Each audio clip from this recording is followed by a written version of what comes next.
Thank you for going live. Wow. Thank you for saving me. Oh. Because I was about to crash out.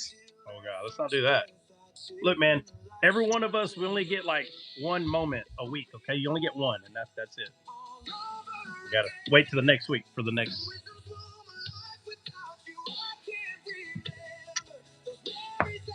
I was around some vampires, Trot. Yeah, you just got to leave them alone, man. I'll try to tell you. I'm telling you, you're just going to end up. Hey, I wasn't on the panel. I didn't go up yet. I was about to. I was about to be like, you know what? It's so funny. You pick and choose what's mystic and what's not. You know what? Being mystic is the greatest thing. God's mystic, man. I mean, I don't know what to tell you. But hey, was Jesus's blood human blood? That's God's blood. It was mystic. It's mystic blood. So, there's no way around it. Well, you want to know what I think is one of the biggest things, Trot? If somebody were out there to say, "Oh, I believe that we're not individuals. We're spiritually one body." That's the most mystic thing that there is. You're telling me that I'm connected by a spirit that you can't see to other people in the body of Christ. But that's not too mystic, but everything else is. I don't know. Yeah. Well, that's what I was saying. It's not worth arguing about. You know, they call spiritual sight mystic, and people who are spiritual in the sense of mysticism, they call them carnally minded. So I mean, they're carnal minded. I don't know what else to tell them. I'll be right back. Everyone out there, please remember, the true United States, we're mystics. We're not carnal minded.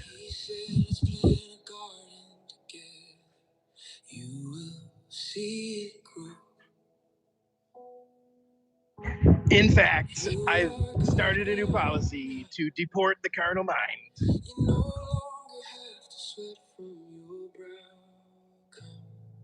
Follow me, you will see. Look at me now. A miracle took place. It was your grace. From a tomb in bondage and foolish disease to a temple in liberty, full of wisdom. Unknown caller.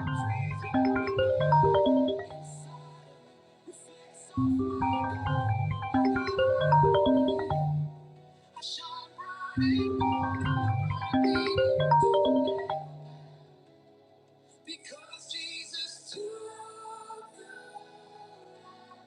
So follow me, I'll lead the way to where we came, that pleasant red clay.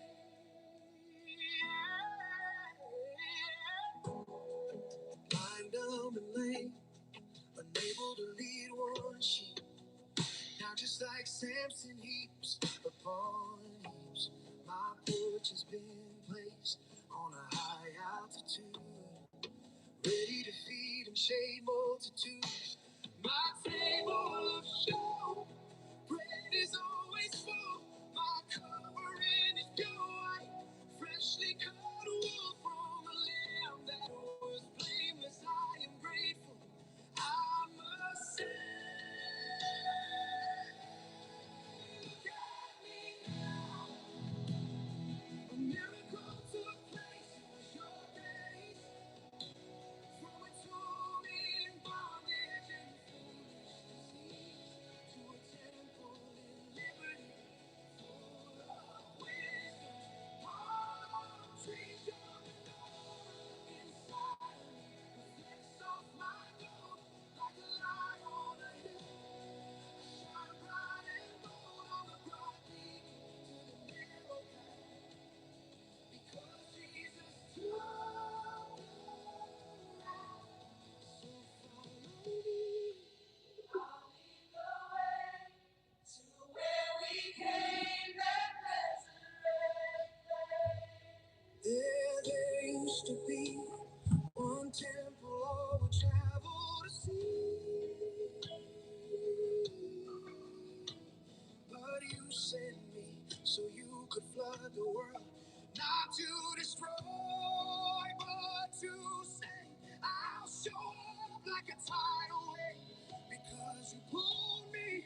Hey, you.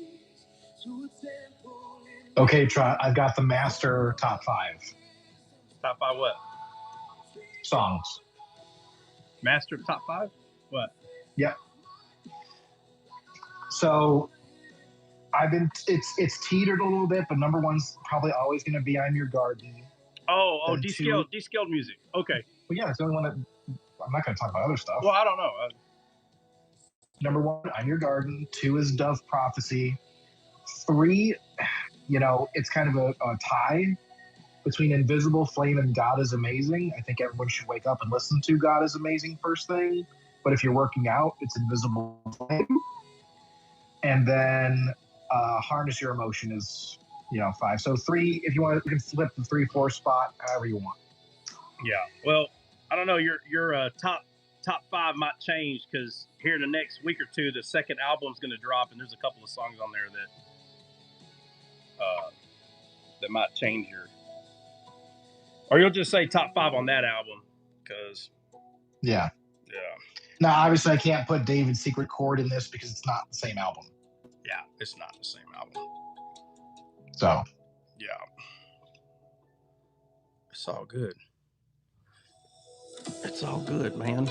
But if I were, to go number 1 for that album, Trot, it's going to be the Temple song. The Temple. Oh, God's Temple. Oh, yeah, the one God's I just Temple. played. God's Temple. Yeah. God's Temple. Yeah. That's one. I mean, again, it's 1A, 1B. So.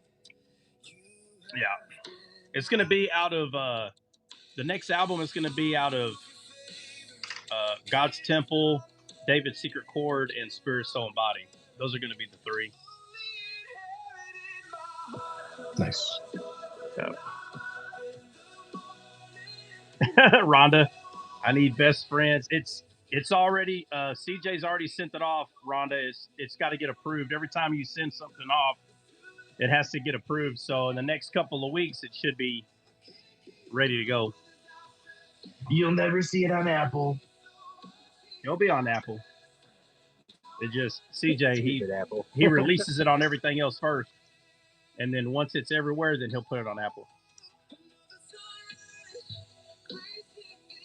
Yeah, that's it. Yeah, he's trying to get everybody he's trying to get everybody to move from Apple to other platforms. Literally anywhere else. Herman, mine is Disciple. Oh yeah, Disciple. Yeah.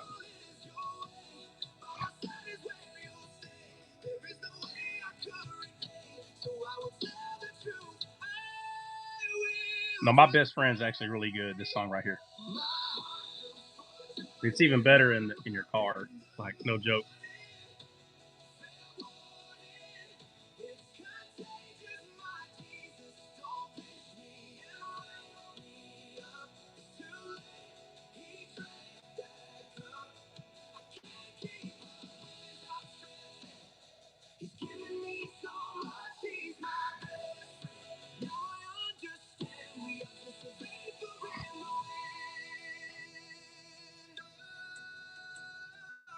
Do what you say and make disciples. To give this gift is all I can do. You're my best. Kara, what's going on? Good afternoon. I can't wait until that first breath I take when the light shines in my room. Mike, it's afternoon now, Mike. Not everywhere. It's still morning in some places.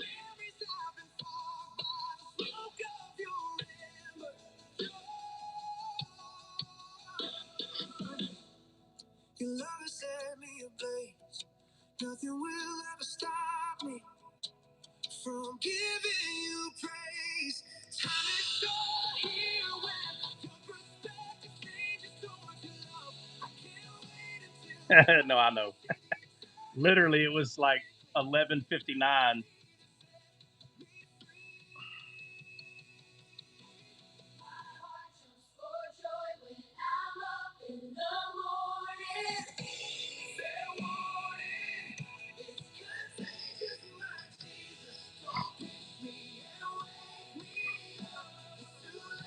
I swear, if this live is 18 plus, yeah, it's 18 plus.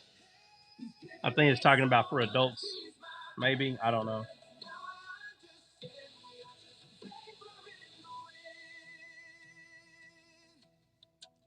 18 and over, maybe. I'm guessing. I don't know. I don't know what they mean. It's just what it could be. How old are you? Old enough to party. Old enough to party. That's what they said. Yep. Ain't gonna party. Ain't gonna party here. With this type of language, a riddle you said before me. How could I unveil the truth? I'm too beastly. How can I make sense of this symmetry? You're a tree, you're a ride. You've never seen the movie Superbad, Trot? Yeah. That's what that's from. No, the way you did it's not 100% correct though. He's like, hi. What do you mean? They said, how old are you, kid? He's like, old enough to party. Oh, like, no. That's what he said, man. No. I wasn't thinking of Superbad when you said Superbad. I was thinking of Hot Rod. Oh, yeah. He's like, hi, my name's Dan, and I like to party. And he's like, hi, I'm Todd, and I like to party. He goes, no. I like to party. Y'all do something else. You guys do something else. That's so good.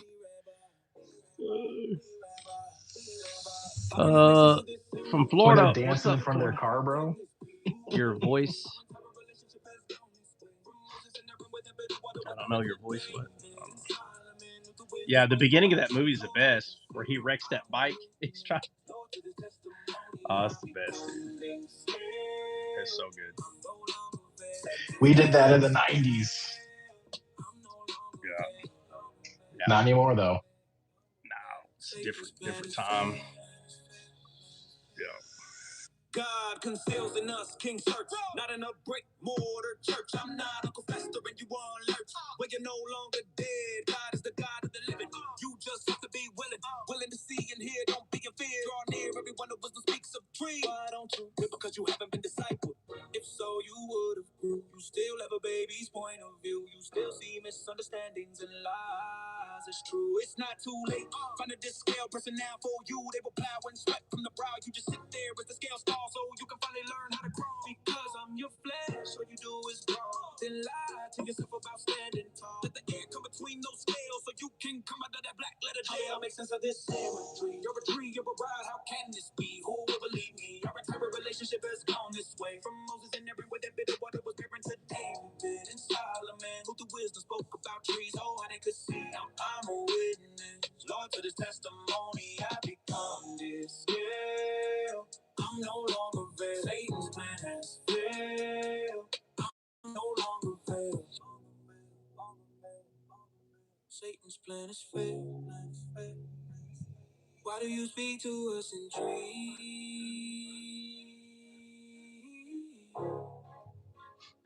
Because it's the way you see.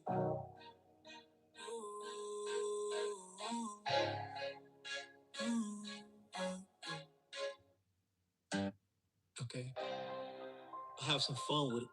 Clearly nobody knows. Who did you say was the GOAT? Uh-huh. Who did you say? Uh-huh. And you, who did you say, right? Well, that's not how it was in the beginning. When Jesus asked the disciples, who do people say that I am? Technically, Peter gave the answer, but Jesus was looking for the most correct one. If he would have asked me, I would have said, you the GOAT, but you give us a lamb coat. Of course, after you offer your soul and you the entire Godhead, we become part of you after we break bread. Your wisdom opens up scripture, we are spirit, soul, and body, the perfect seven. Everyone's still trying to figure out how we were six and wasn't going to heaven. Finally tell it, but I can't help it. I like to see him squirm. Come on now, who can guess the number 666? Anyone? Oh, my Lord. It still points to spirit, soul, and body imperfection. The carnal mind slow as an earthworm. Only the GOAT can teach you this, not Judas' money or his kiss. Only from the GOAT, who created all things, put in position all kings, who stopped the sun from moving when the ark returned. Saw David grooving in the desert, kept the Hebrews moving. He's not the GOAT. Okay, let's take a vote. Where are the branches and he is the vine that already has to take a vote. That's right, you the GOAT, but you give us a lamb coat. Of course, after you offer your soul and you the entire God. What's your pronoun? What do you mean? Handsome. What do you mean? What's my pronoun? Handsome.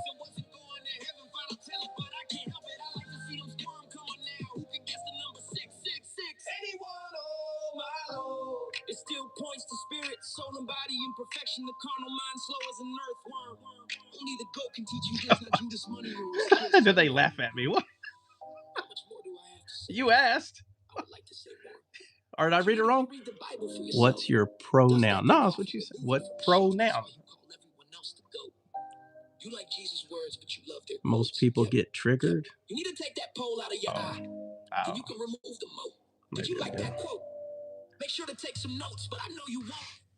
Instead of a Bible, you got a Nelf on the shelf. You the goat, but you give us a lamb coat. Of course, after you offer your soul and you the entire Godhead, we become part of you after we break bread. Your wisdom opens up scripture, we are spirit, soul, and body. Just a joke. Everyone's still trying to figure out how we were six and wasn't going to heaven. Father, tell it, but I can't help it. I like to see him squirm. Come on now, who can guess the number 666? Anyone, oh my Lord. It still points to spirit, soul, and body in perfection. The carnal mind slow as an earthworm. Only the goat can teach you this, not Judas money or his kiss. Only from the goat. Hold up. Let me say this. Who gets men to shut their mouths? Who loves more than any man? Gave his life Trying to crack a laugh out of you. Oh, I mean, I was laughing. I don't really know what you meant, but or I don't know. I mean, I'm not gonna call myself ugly. So I was like, well, I don't know. I'm handsome, I guess. He's the goat. He's the goat. He's the goat. I mean, you're good though. I mean, no big deal. He's the goat. He's the exactly, Rhonda. Exactly.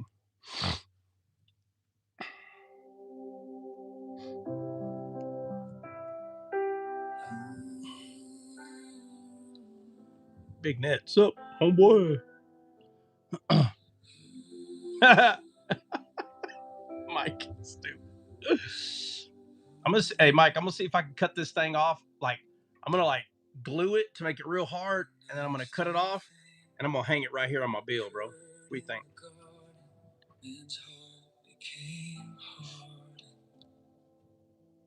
Is God's favorite pronoun? Probably.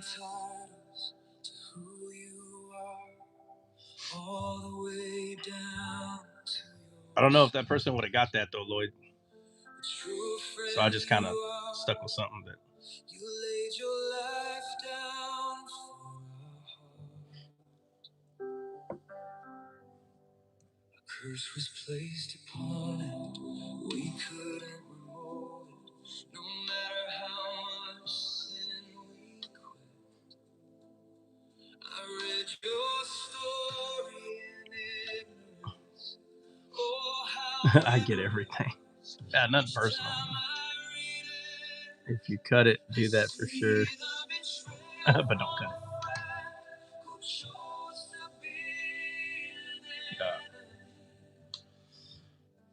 If in this fallen world we can see the disgust, that means we can't imagine such lust.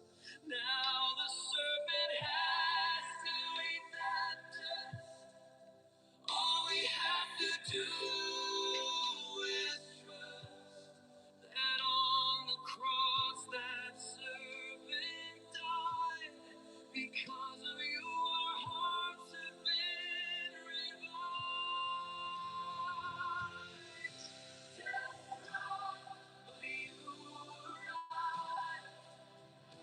Death lost its sting when you survived. All this talk of spiritual fruit, only possible because you took root. Out of the abundance of the heart, the mouth speaks. Our heart is eaten and it testifies. Through your resurrection, Eden river.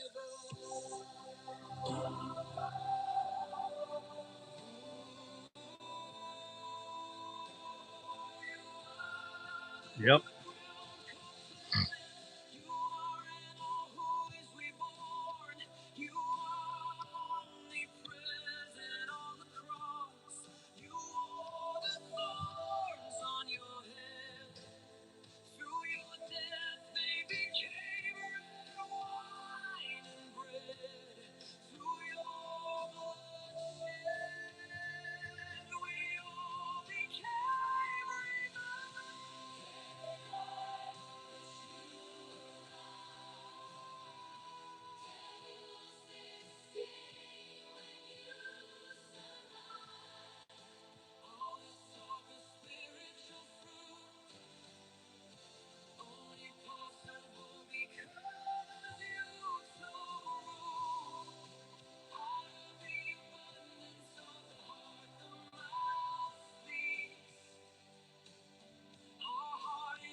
Yep.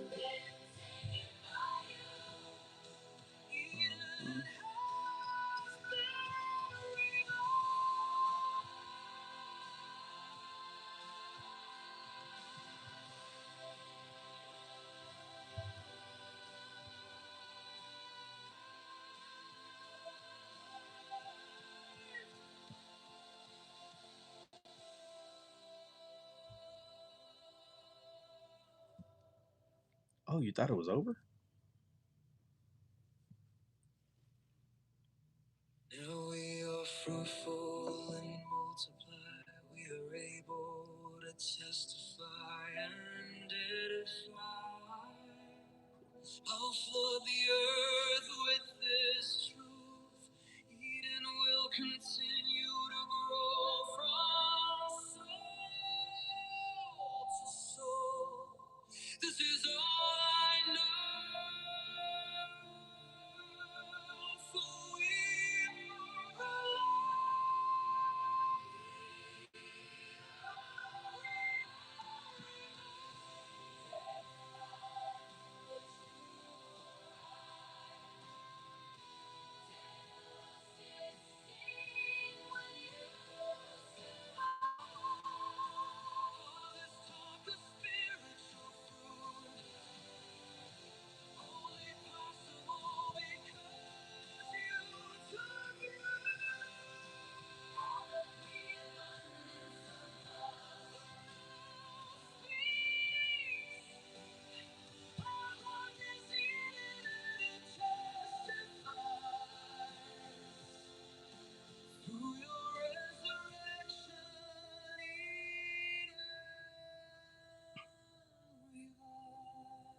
Michael, the answer to your question is a robot computer.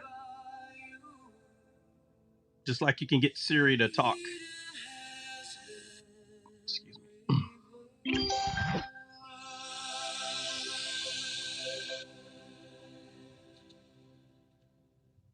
Okay. I'll have some fun with it.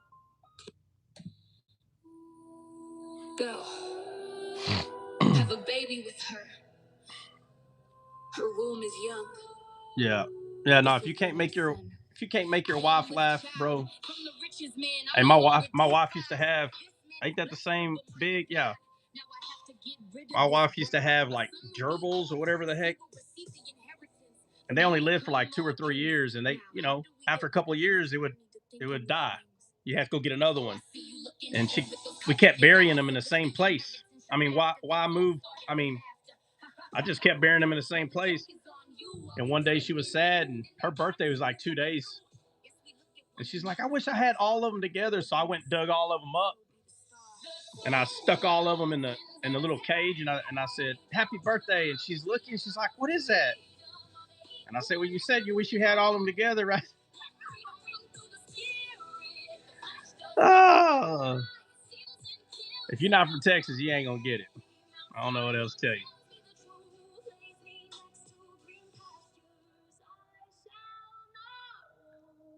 It gives to me abundantly. His name is Ishmael. Say his name Sarah. I dare you. He's the first that he will rule because of him. God will walk through the garden while it's cool. He said that's. I don't know. I thought it was funny. I'll tell you, infantrymen in the army, bro. We just pick up a natural dark humor. I mean, it's just. Sit back and watch the show. I've watched you grow for 13 years. Finally, a rose will come from this dry ground. Isaac will be his name. I'll watch that smile. She was mad at first, but she started laughing, and I said, I was just trying to make you laugh. She literally started laughing because I thought it would be funny. So she didn't laugh because it was. She laughed because I thought it was going to be fun. I said, I still made you laugh.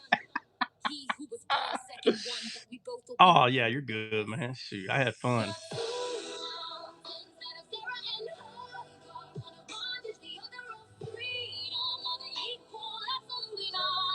Yeah.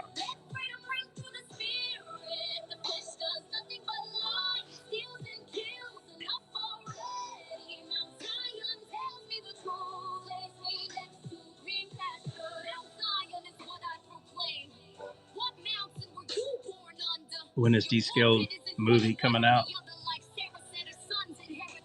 I don't know, but by the looks of it, probably not long. I'm being serious, bro. Might not be long. Yeah. I've already asked him that. I said I already asked you that. What's that? The movie, but in fairness, it was more of a TV show question. Yeah. Don't do that with your dogs. Nah, well, the only reason why I'm not going to do it with the dogs is because the hole's too big. But you know, freaking chickmunks, bro, they're like this big, bro. Like 5 or 6 of them in there. It just took one good shovel. I got all of them out and stuck them in there. I need descaled what? Novel. I know. I was gonna do the novel first, guys. I had all these songs. I had them all laid out, and I was gonna wait. But like I said, Lael started putting songs out there, and I was like, okay, everybody's about to start putting songs out there. I was like, I'm just gonna start putting them out there. Like they're already. Y'all probably don't know, but CJ does. Like I'm popping them out fast, and it's not because I'm a genius sitting here. These things been written for years, so. Like, I want to say, I think I've already made 50, like, I don't know, in a month or 2 months, you know, to write a song. And a lot of these songs, they're bangers. I don't care what anybody says. They're bangers. You're not going to sit down and write 50 of them in freaking, you know, a month. I mean, you just not bangers. You're not like that.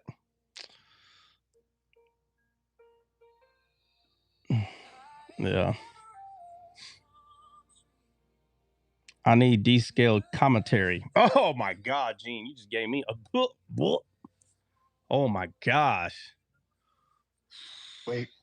I don't know how long that would take. I think what I'm gonna have to do instead of a descaled commentary is gonna have to literally be descaled Bible. Like it's gonna have to be another version, like King James, NIV. It'd be the, let's see, descaled version. So it'd be the DSV. No, I already have Trot's I already have your commentary, Trot. Yeah, what is that? Oh yeah, oh yeah, I forgot about that. Look, here, just guys, just so y'all know, Christian's working on it right now, and he's almost done with volume 1. Just so you know, this is Genesis 1:1, right here.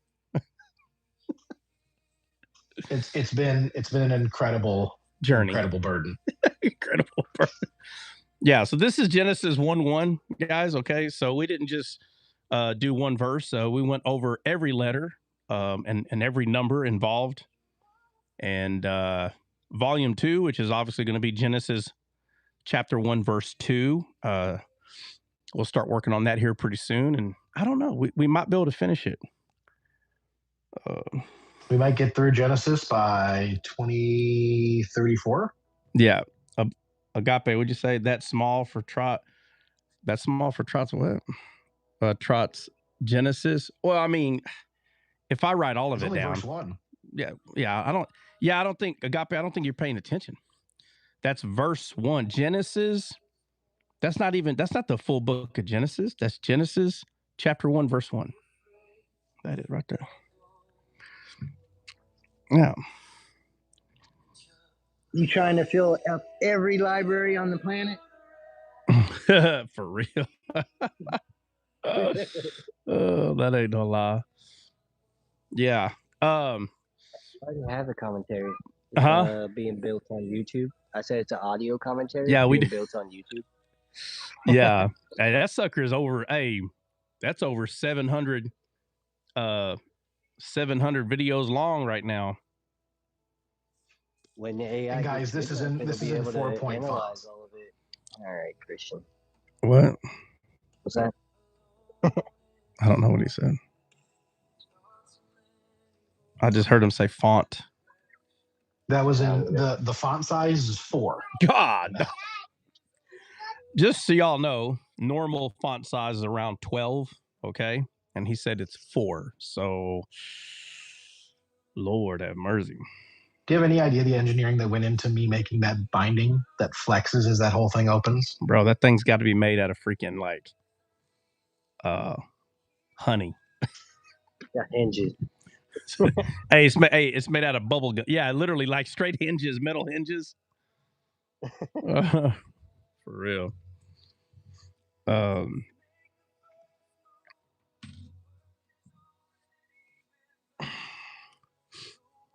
When the AI gets good enough, it'll be able to analyze all the videos and make like a written out commentary for you anyway.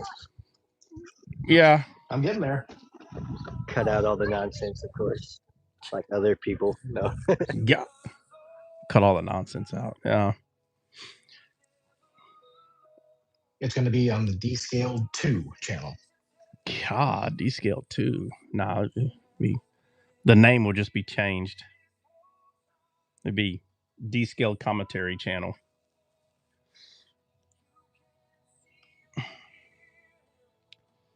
Oh, Faith, what's up? Morning. All right. What we getting into, man? Jennifer, I know you had. But Jennifer be up. Well, she'll be up keeping your butt up if you ain't careful. Keep your butt up. Descaled 5D. What's that? Fifth dimension. Anyway, I also have something for another day too. Fifth dimension is FTH. Fifth.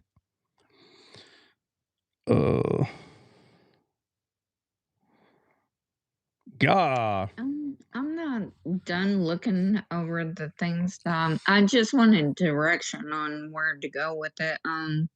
Elohim, the name. Yeah. Elohim. The direction literally is to look up every time the name Elohim is in the Bible. That's what I've been doing. Every time, and you'll see it. You'll see what it is. But it's one of those things people will argue with you about it. I'm telling you. So they'll argue with you. But the word Elohim, right, shows up because you were pointing out it shows up plural and all that, right? Yes. And I notice L, it's single. Yeah. Is it single? Yeah. So, and this is where people start getting the idea that, this like secret council, right, that God has. And obviously there is a type of council. And I don't know why people don't think he counsels with himself. He does. It's crazy that people don't even see that. But Elohim plural, meaning more than one. God is spirit, soul, and body. That should make things very simple. Very simple. And they're like, okay, but over here, when it's talking about this, it's singular, and it's just go study all of them and you'll see it. It's not hard. It's difficult at first, like when someone is starting to study it out, but I don't know. I didn't see no great mystery behind it. I just saw that there's people that don't know what it is or they don't study it at all. And then so at some point you're going to have to go through there yourself and then figure it out. But to me, it ain't no big Elohim plural. Why wouldn't he be? He's a 3-part being. So you use the word part. See, the Catholics want to use the word persons, not parts. They use this to argue. I don't care what you call it, person, part. I don't care. Things, more than one, right? S at the end. I don't care how you do it. Now, how you view it, that can differ, but how you're trying to explain pieces, like, and they're like, no, it's persons. It's persons. They want to fight over this word person because person means that they have their definition, and they're like, it's the right way to say it. And I was like, yeah, I get it. Like the word person, there's no mystery behind that word. I don't understand why they argue about this so much. But again, a lot of Catholics believe that if you don't say persons, you're going to hell. This is the dumbest thing I ever heard in my life. So if you don't say persons, you're going to hell. Like, bro, that's crazy for someone to even think that or believe that. It's nutso. And so it's just better not even to, argue with them about it. But You want to add my question to the list, Trot? what was it? Hold on, let me see. Did I write your question down already? No. No? Are you sure? We covered our descaled family yesterday. Huh? I asked you a descaled family question, or I want to use the right term. I didn't use the right term. Oh, yeah. You need to say persons. Oh, my bad. Yeah, descaled person's family. Oh, you're talking about Grit Mastery. Grit Mastery family. Grit Mastery family. Yeah. Yes. Mm-hmm. Oh, we did it yesterday, but I have an additional thing that's specifically biblical. Yeah. What's that? What is it? So, as I've gone through Genesis and Exodus, obviously, and you might have gone over this before. In fact, I'm sure you have. I just can't remember if I was there or not. So, obviously, the further away we get from God, the shorter the lifespan is, right? As you go from Adam down. So my question is, when God says man will only live 120 years, and then people afterward proceed to live longer than that, like for example, Jacob, Israel, right? If we could just go over that and hold on, Keith, blah, blah, blah. hold on, Trot, we in here. We in here? What? Just leave him be. What? What's he talking about? He's a good guy. No, I'm asking him, what's he talking about? Keith, what are you talking about, Keith? Trot, we in here. What do you mean? Where'd that come from? We in here? Okay. All right. Anyway, so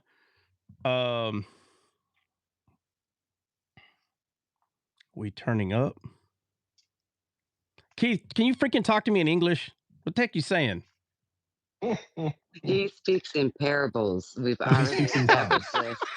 I'm actually his interpreter. Keith said, I'm Keith's interpreter. Keith said, I'm seed of his kind, and I speaketh in parables. He does. He does. But yet so simple. He said, That's right. He said, we turning it up. Well, y'all listening to D-scale music? We turning it up. What? Better be. A little while longer. Man, the heck with all y'all then. How about Genesis 6:3, Trot. Noah gave them 120 years to repent, hence the word strive with man. All right, where are you going? Genesis what? 6:3. What's the question? Is there a question? Yeah, the question is. Hold on. The question is, why does God say 120 years? And then, example with Jacob, he lives like 134 years. Okay, hold on. So what's the question? Why isn't the lifespan limited immediately? Immediately after what? After God said man will live 120 years. Oh, the 120-year thing. Yes. So the question is, what is the 120 years? Yeah.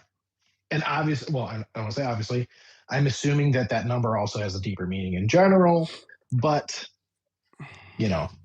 because Jake, and then what I was saying was, example, Israel lives past 120 years. All right. So, all right, let's go to the verse where this says this, and then take me to the verse that is contradicting this, and I'm going to write them down. Well, I don't think it's contradicting. I don't care what you call it. Okay. Just, you get what I'm saying. Genesis 6. All right. Genesis 6:3. And then give me the other verse where you see a contradiction. That'll be Exodus.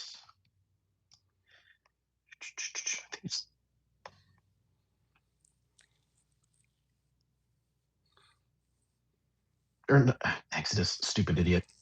Genesis still, just the end of Genesis. Sorry, because this is where, Israel goes and all that other stuff. Let's see. Babs. He goes down to Egypt, which is? Babs, you need to check your fruit. Check my fruit? What are you talking about? I got no fruit in the house. Somebody check your fruit. How's everybody speaking in parables today? Babs, what the heck are you talking about? Connie, what's going on? Genesis 47, verse 9. You said Genesis 6:3, and then you said Exodus. I know, but it's I shouldn't have. I called myself an idiot. Didn't you hear me? Babs, patience. What the heck are you talking about? How do you people find my life? Patience? Where's their impatience at, Mabs? What the heck? Are you drunk? What are you talking about? Genesis what? 47. Verse 9. 9. Okay. If you want to hear him lose patience, do you read the Bible? What the heck? No, I don't. I don't know why you're here, Babs. We don't read the Bible here. If you want to make him lose patience, Babs. It's Genesis 47 and 9. That's not losing patience, silly.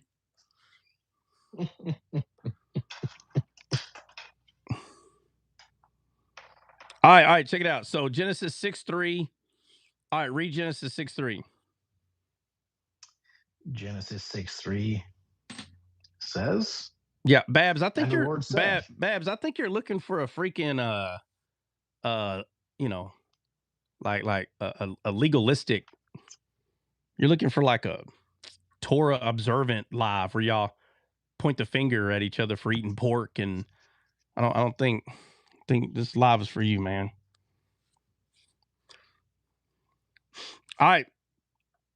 Let's see. All right, go ahead. I'm sorry. Genesis 6:3. Go ahead.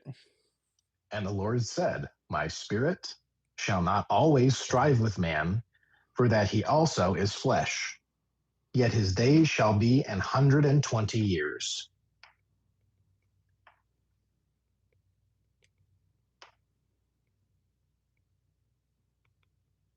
Benny said fruit fight. Doll. That's what you get when you got babies, when you got people that are so superficial about the Bible. They go watch people, and if they see something that is in their eyes like against like producing good fruit, that's what they call it. They'll say, watch your fruit, watch out. And then now you got the other person like, well, hold on. You need to watch your fruit. And literally, that's what it is. A fruit fight. It's like Trinity and oneness. It never ends, bro. These people. It's crazy. They think God told them to go around checking everybody's fruit like the way that they're doing it right here. That's not how you do that. That ain't how you do that. Not even close. All right, so not always strive with man, 120 years. All right, Genesis 47:9. And Jacob said unto Pharaoh, the days of the years of my pilgrimage are 130 years. Few and evil have the days of the years of my life been, and have not attained unto the days of the years of the life of my fathers and the days of their pilgrimage. All right.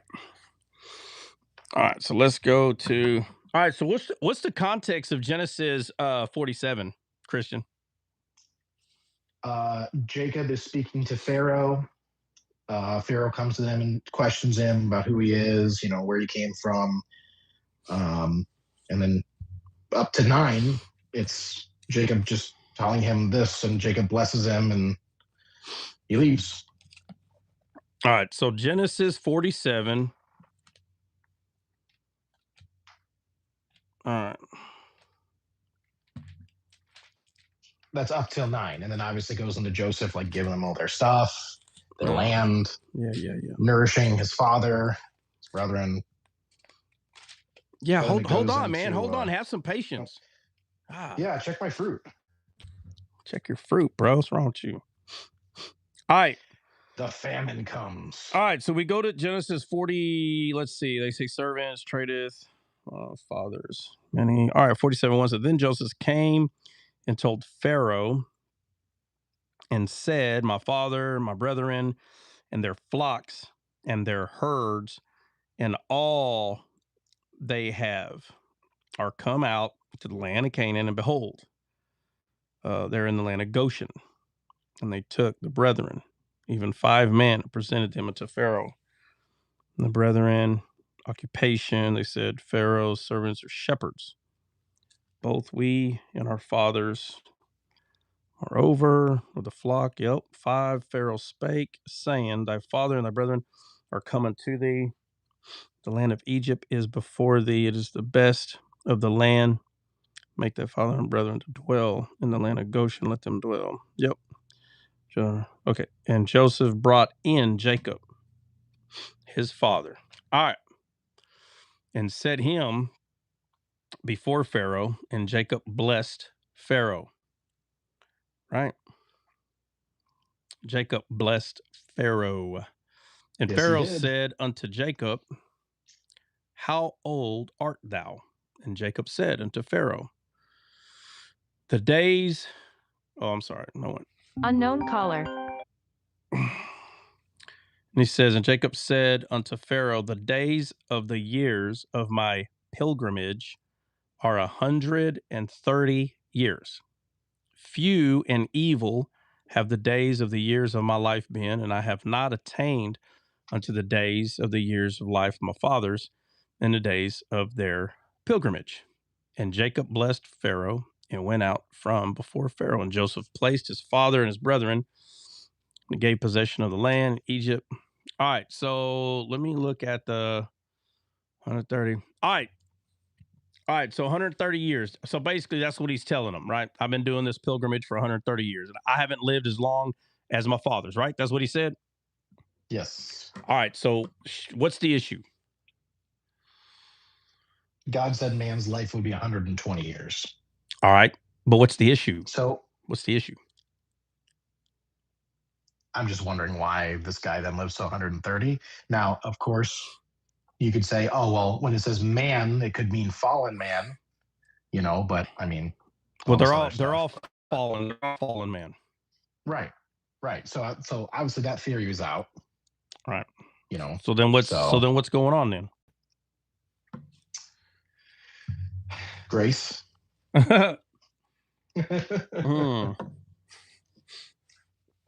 No, you kind of answered your question when you first started talking. I'm not really sure why you didn't hold on to that.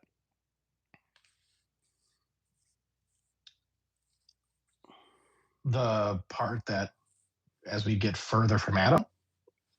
Yeah, as we get further from Adam. So God was. So let's go to Genesis 6:3. Let's go there.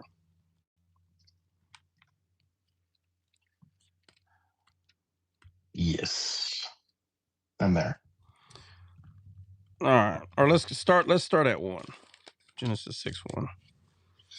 All right, and it says, and it came to pass when men began to multiply on the face of the earth, and the daughters were born unto them, that the sons of God saw the daughters of men, that they were fair, and they took them wives of all which they chose. And the Lord said, My spirit shall not always strive with man, for that he is also his flesh, yet his days shall be 120. So let's go look at, and so my spirit shall not always. Let's go look at the word always and the word strive. Yeah, so always is going to be olam, which is long duration, antiquity, futurity, forever, ever, everlasting, evermore, perpetual, old, ancient world. All right. Now we know that's true. So basically, always means always, right? Yes. All right. So he said, My spirit shall not always strive. So let's go look at strive. Strive is going to be din or dean, which is to judge, contend, or plead with. Well, it doesn't say plead with, it says plead. To plead a cause, to execute judgment, requite, vindicate, to govern. Okay. To contend or strive. Right. So, right, to govern, to contend. So we can say that strive means strive. But if somebody has a problem with that word, it says to govern. That's why Paul says, make sure you judge yourself. Better for you to judge yourself. Right? Mm-hmm. Because God's not there to help judge. So you need to start judging yourself. unless you're born again, then you should be getting some feedback from the Spirit, right? Yes. Right. So if it says that my spirit shall not always strive with men, and their years are going to be 120, the question would be, when does the 120 years start? Well, it's weird because Joseph doesn't live that long. It doesn't matter. The question is, when does the 120 years start? It doesn't, I mean,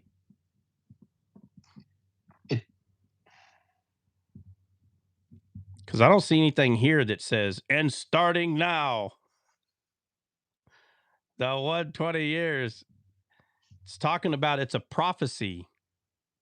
It's something that is going to come to pass, meaning that a man is not going to be able to live further than 120. It's not going to be able to happen at some point. Not right now. We're going to start that countdown today.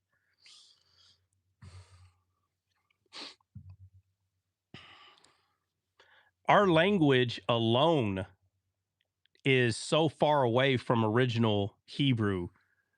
It's so far away from it. And I don't really know how to explain it any other way than the way that I understand it. But again, in the beginning, it says God created, it says, and God said, in English, it says, and God said, let there be light, and there was light. What does it say in the Hebrew? It's like God said, light be. It says, and God said, light be. That's it. That's all it says. Light be. So why now are there so many words in between light and be? Because we've left the thought process of God because as we've gotten further away from him. Yeah, well, I mean, that's not how you explain that. Use God words. Like, get super spiritual right now. It'll help. The corruption of the flesh. Well, that's part of it, but like, other than saying flesh, like, that spirit. Okay, yeah. So, yeah, Benny said it. The faith is different. Our flesh does not know how to think in the sense of like imagine and then be. You pay attention to Jesus, he said, pick up your bed, like get up and pick up your bed and walk. Your eyes are healed or your ears are opened. It was imagination and then be. That's all it was. It was him imagining the truth, and then it was the truth because he imagined it. Well, our flesh doesn't know how to do that. Our flesh knows how to worry. It knows how to question whether something can happen or not. So our way of speaking is going to be further away than how God thinks.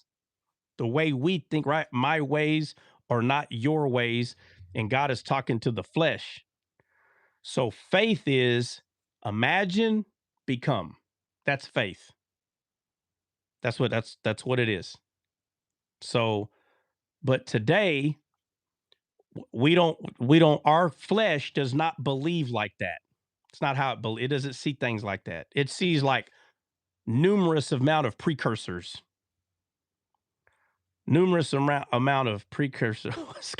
All these stupid preachers. I know it. I'm a teacher. Thank you for not putting me in that category. Who was that? Scott. Thank you, Scott. Appreciate you.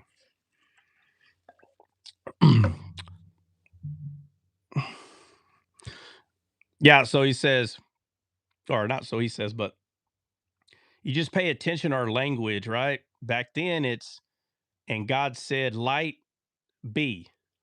That's it. And then now go to the Bible, and I want you to read it how it says it in English. 1:1. Where are we at? What are we talking about? Genesis.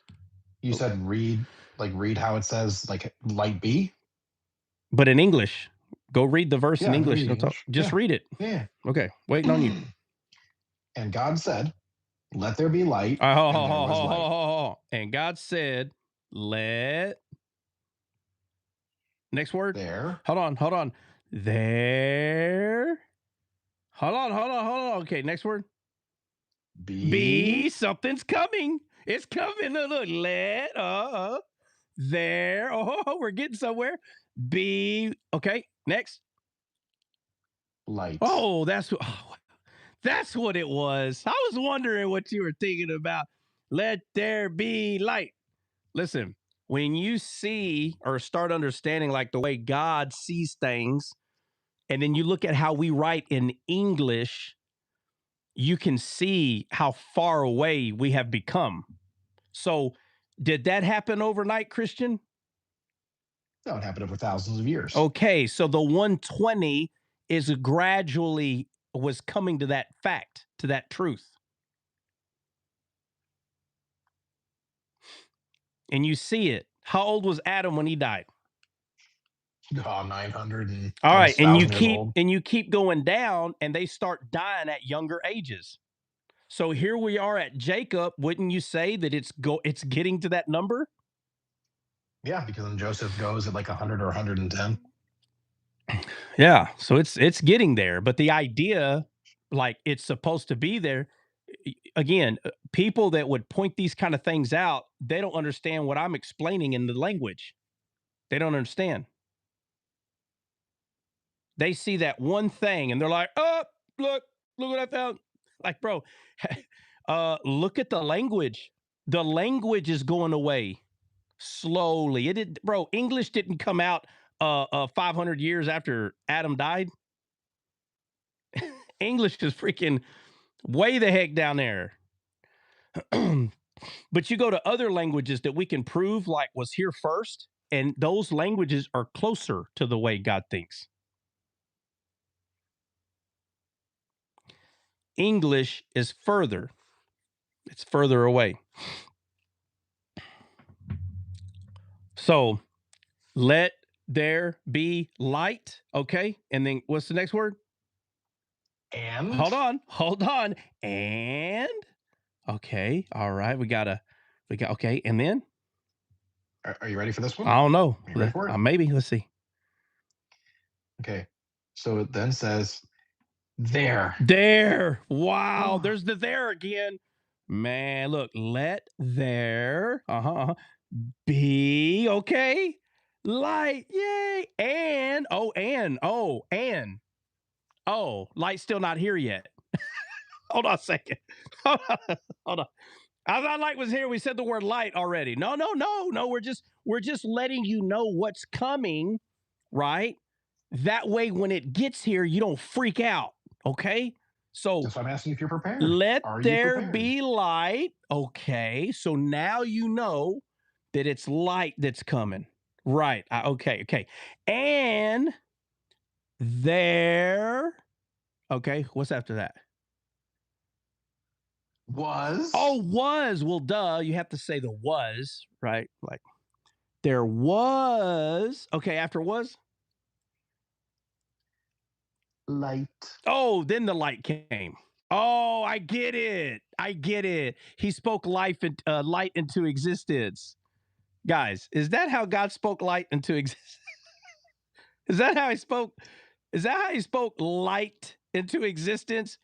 So God was questioning himself the whole time. Let me see. What there shall there be? Let there be light. Oh, wait a minute. God said it. It ain't there yet. Let there be light. Okay. It can't come yet. Hold on, light. I feel you come. Hold on. Let there be light. So I know now what I want there to be. Okay, let there be light. And there was light. Hallelujah. There. I feel the heat. Wow. How amazing I am. Bro. That is not how he brought into existence, okay? That is how a Gentile talks about how God did it. That's not how God did it. So if a person says This is what God said to bring light into it. God said, let thou be as lightest. And then there was lightest. Well, why are you writing it like that? Well, because we don't understand light B. What the heck is that? Are they from Texas? Light B. Must be from Texas. Light Well, B. I'll be. Light B. That don't make no sense. See? It doesn't make any sense to the carnal mind because the carnal mind's already, it's already out of there already. That sucker gone. Fried. You hear me? Fried. That's why the Bible says, be not conformed to this world, be you transformed by the renewing of your mind. So now we got to think like God again. We got to get back to imagination. That's why Jesus started talking about imagination. And he kept saying things like, wasn't like that in the beginning. Wasn't like that in the beginning, pointing that the beginning's important. Very important. The beginning is important. So that's why there's a fiery sword to keep the way to the tree of life. The beginning.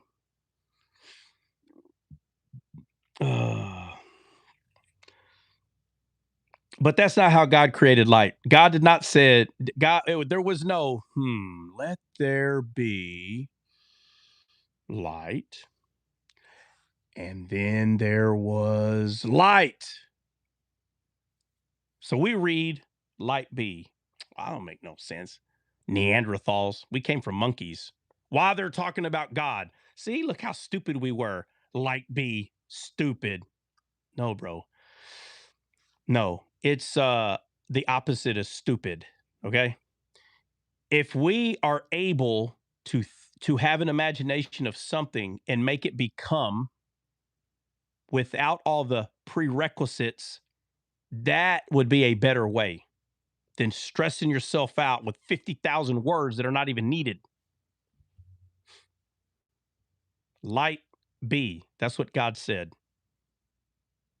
Light be. But in English. So, would you say that? Oh. No, go ahead.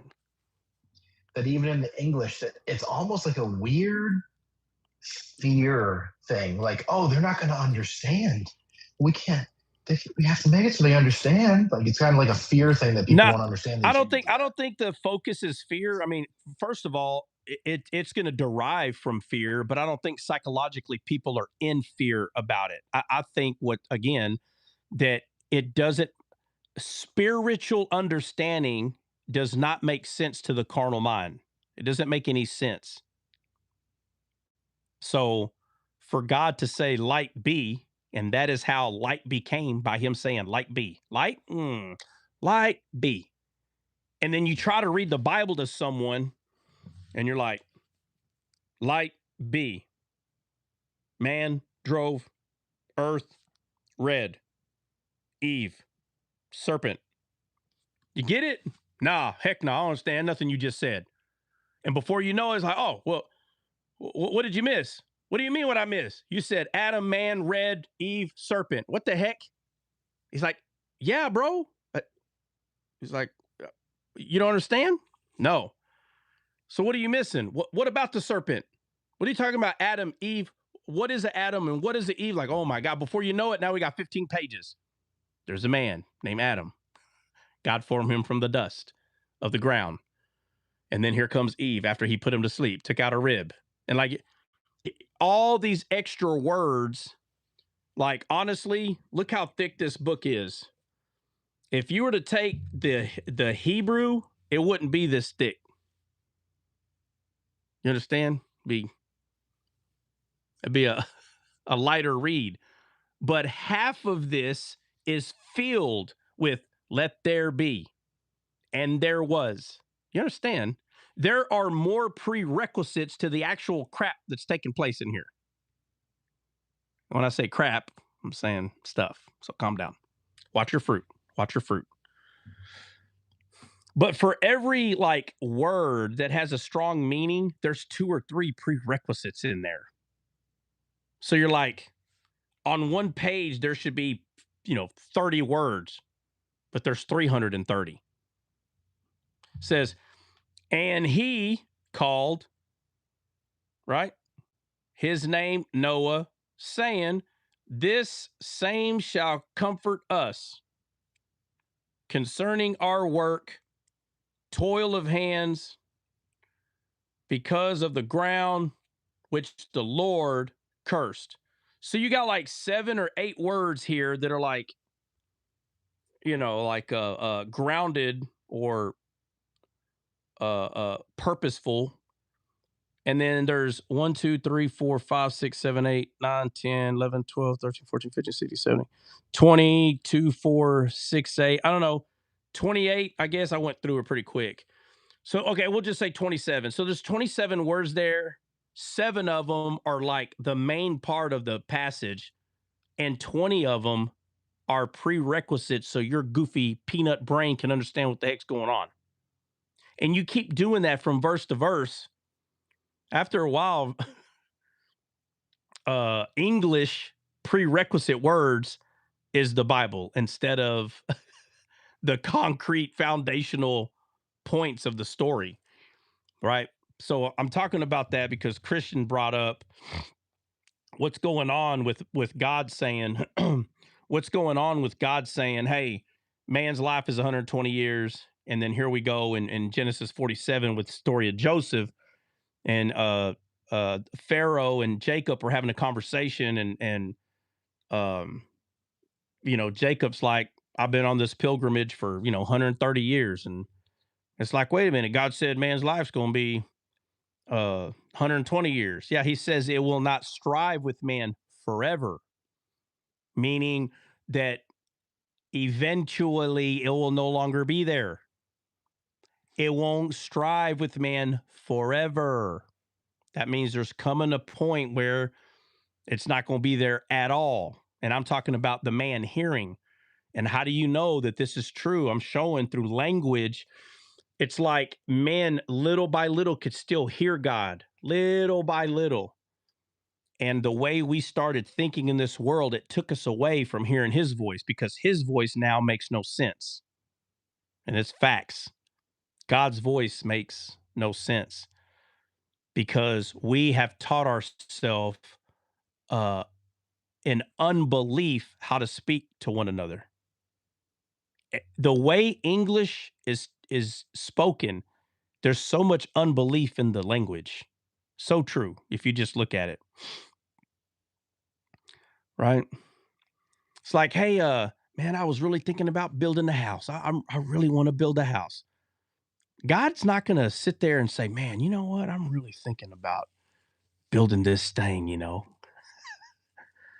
He has a thought and he's doing it. Like, I mean, it's, but here there's not purpose for everything we're doing. But God, every time he's thinking of something, there is a purpose for it. But in this world, there's not always a purpose. Have you ever, tell the truth, has anyone ever just got in their vehicle? Let's say you need nothing from Walmart. Let's just be honest. And you're like, I'm going to go on my vehicle and I'm driving to Walmart. And you don't even need nothing from Walmart.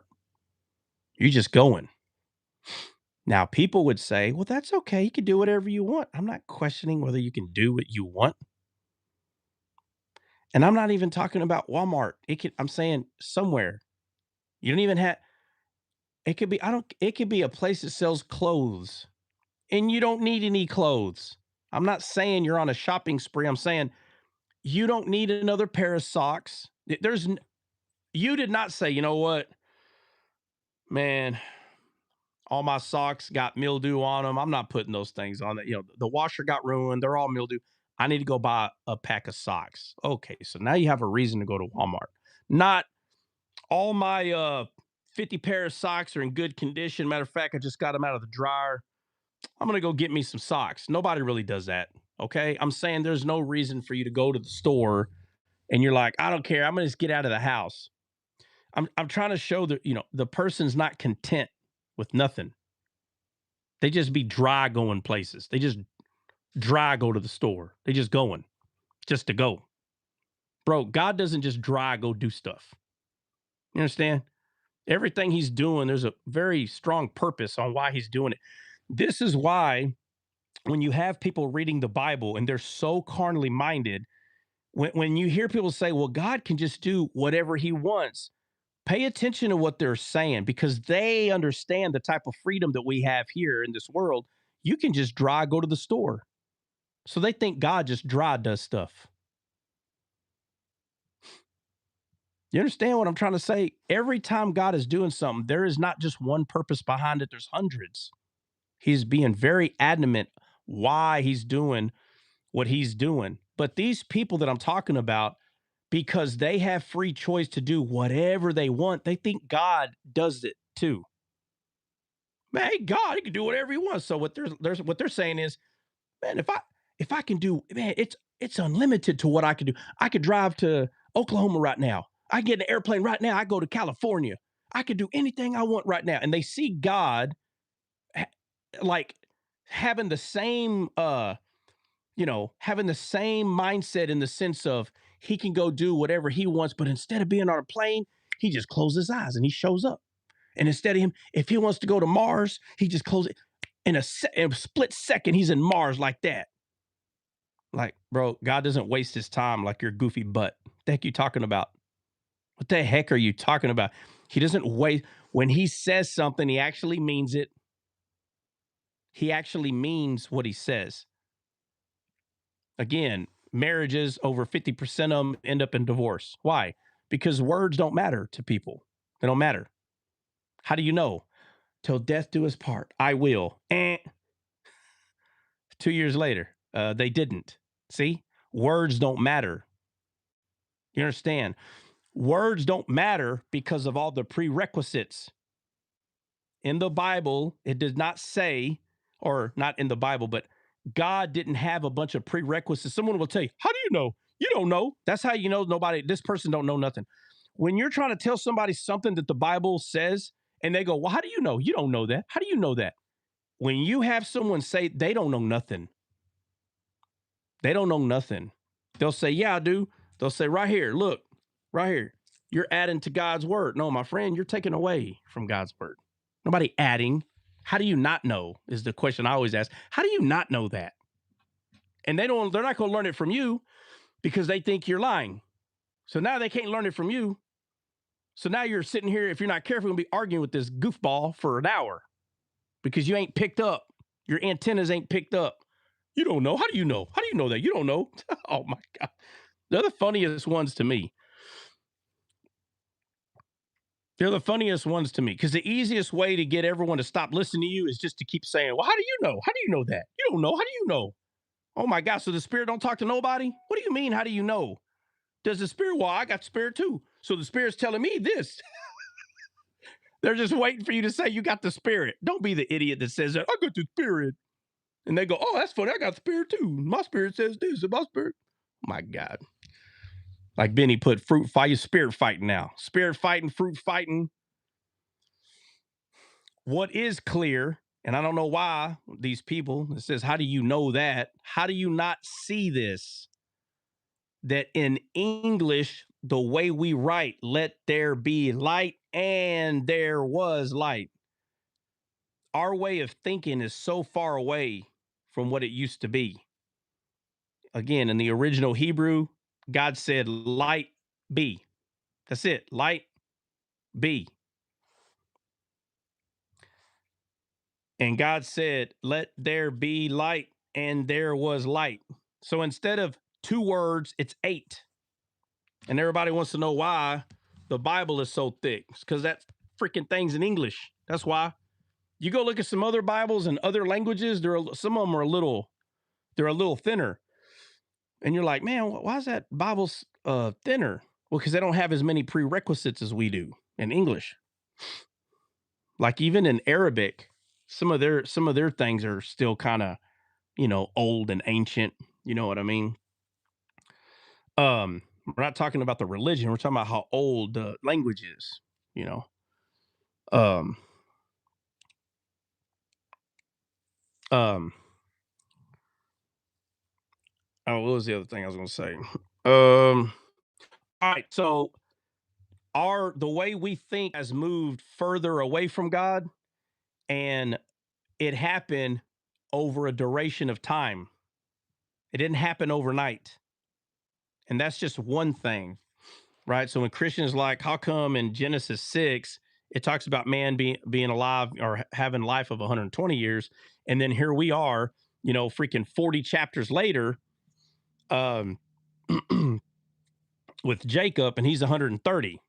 It's the same thing. It's still gradually happening. Just like our mind gradually started going away from God, and you can see that from language to language. It's the same thing with the age. You had people living to 1,000 years, and then before you know it, people are living 500, and then 300, and then 100. It gradually happened. So it's, again, same thing with our minds changing from the way that from the way that Adam would communicate with God. It's the same thing. And now the normal is between 80 and 90. Well, yeah, but God's not talking about the normal. He's talking about like that the furthest someone's really going to be able to go is 120, right? And you have people that claim, like, not very long ago, that there was people literally in their 120s. Somebody find it. How old is the oldest person on record? And then again, how do you believe that? How do you know for sure if this person truly is? Somebody find it. Who's the oldest person on record? How old are they?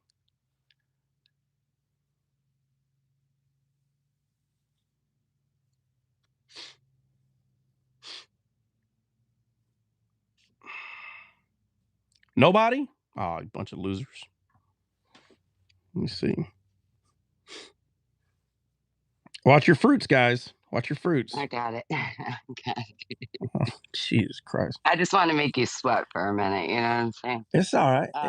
Make you think you're here all alone. It's okay. It's okay. Yeah. So we have Jean Calment of France holds the record as the oldest verified person in history, living to 122 years. All right. 122 years. All right. And 164 days, by the way. Yeah. So, you know how, like, somebody would say, see, yeah, we proved God wrong. He said, we're only going to get 120 guys. So someone lived 122. First of all, I don't even know if it's true. How do you really how do you really prove that? It may be true. I don't know. Heck, if I know. The person could have. What year was that, Nina? That was in 1875 to 1997. Okay, so 1875. It's like 122 years. Possibly, but again, it's so weird. God says 120 years, and people goes, nope, it's got to be 120. 122 years is 120, bro. I don't understand this. And they're like, no, it's not. Technically, no, it's not. Listen, if people were still alive today, and when I say alive 150 years, I would be on your side. That he was 30 years off. I'd probably be on your side, be like, okay, that's not a little bit. It's not. But if he goes, 120 years, oh, well, this person lived 2 years longer. Oh, wow, God really missed it. Like, come on, bro. It's like, no, it's God. It's got to be perfect. Again, how do we really know if this person truly was 122 years old? I'm not saying the person wasn't. I'm just saying, like, 122 and what you say, 100. So they're 122 and a half. No, that one that I gave you was 122. Yep. Almost and a half. And then we have the lady. Well, no, the one I gave you was more than that, I thought, but no, yeah, 122. And there's another lady that was 122. 122. That's interesting. A dude and a girl right there. Yeah. What was their names? The lady, I actually saw her when she passed. It'd be funny if you said, the guy's name was Ananias and the woman's name was Sapphira. That'd be hilarious. What was her name? Her name is Jean Calment. Okay, Gene. Okay, first name Gene, and the guy's name is what? Find the other guy. I don't know where he went. Watch your fruits. The- Guys, watch your fruits. Okay, well, there's a Gene Clement. There's a Kane Tanaka. That one was 119 years old. And then we got a Sarah, a Lucille. I don't know. It seems like the women are outranking the men here. Well, they used to back in the day because they didn't work. But as soon as y'all started working, boy, y'all dropped like flies. Oh, because they didn't work. Right.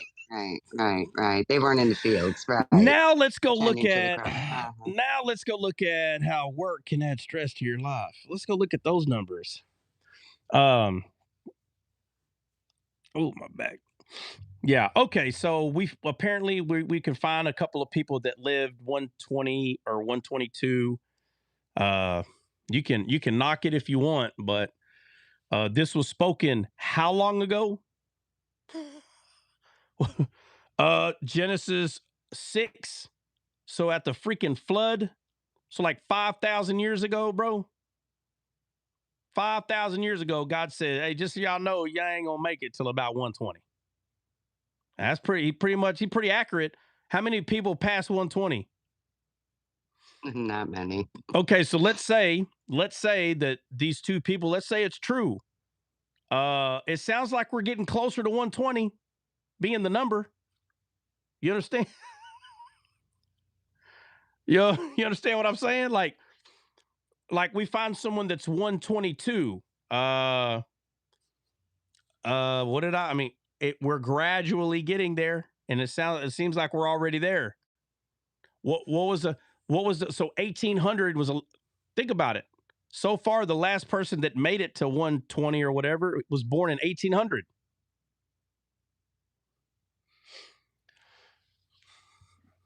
It doesn't seem like there's a whole lot of them making it to 120 now, right? Right.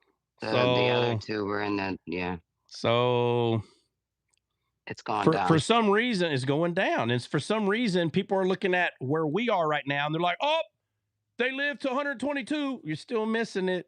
You're still missing it." He said that my spirit will not always strive with man. And what you see is a gradual process taking place. Same thing with language that I'm talking about. People started moving away from how God thought little by little. You can see it in the language.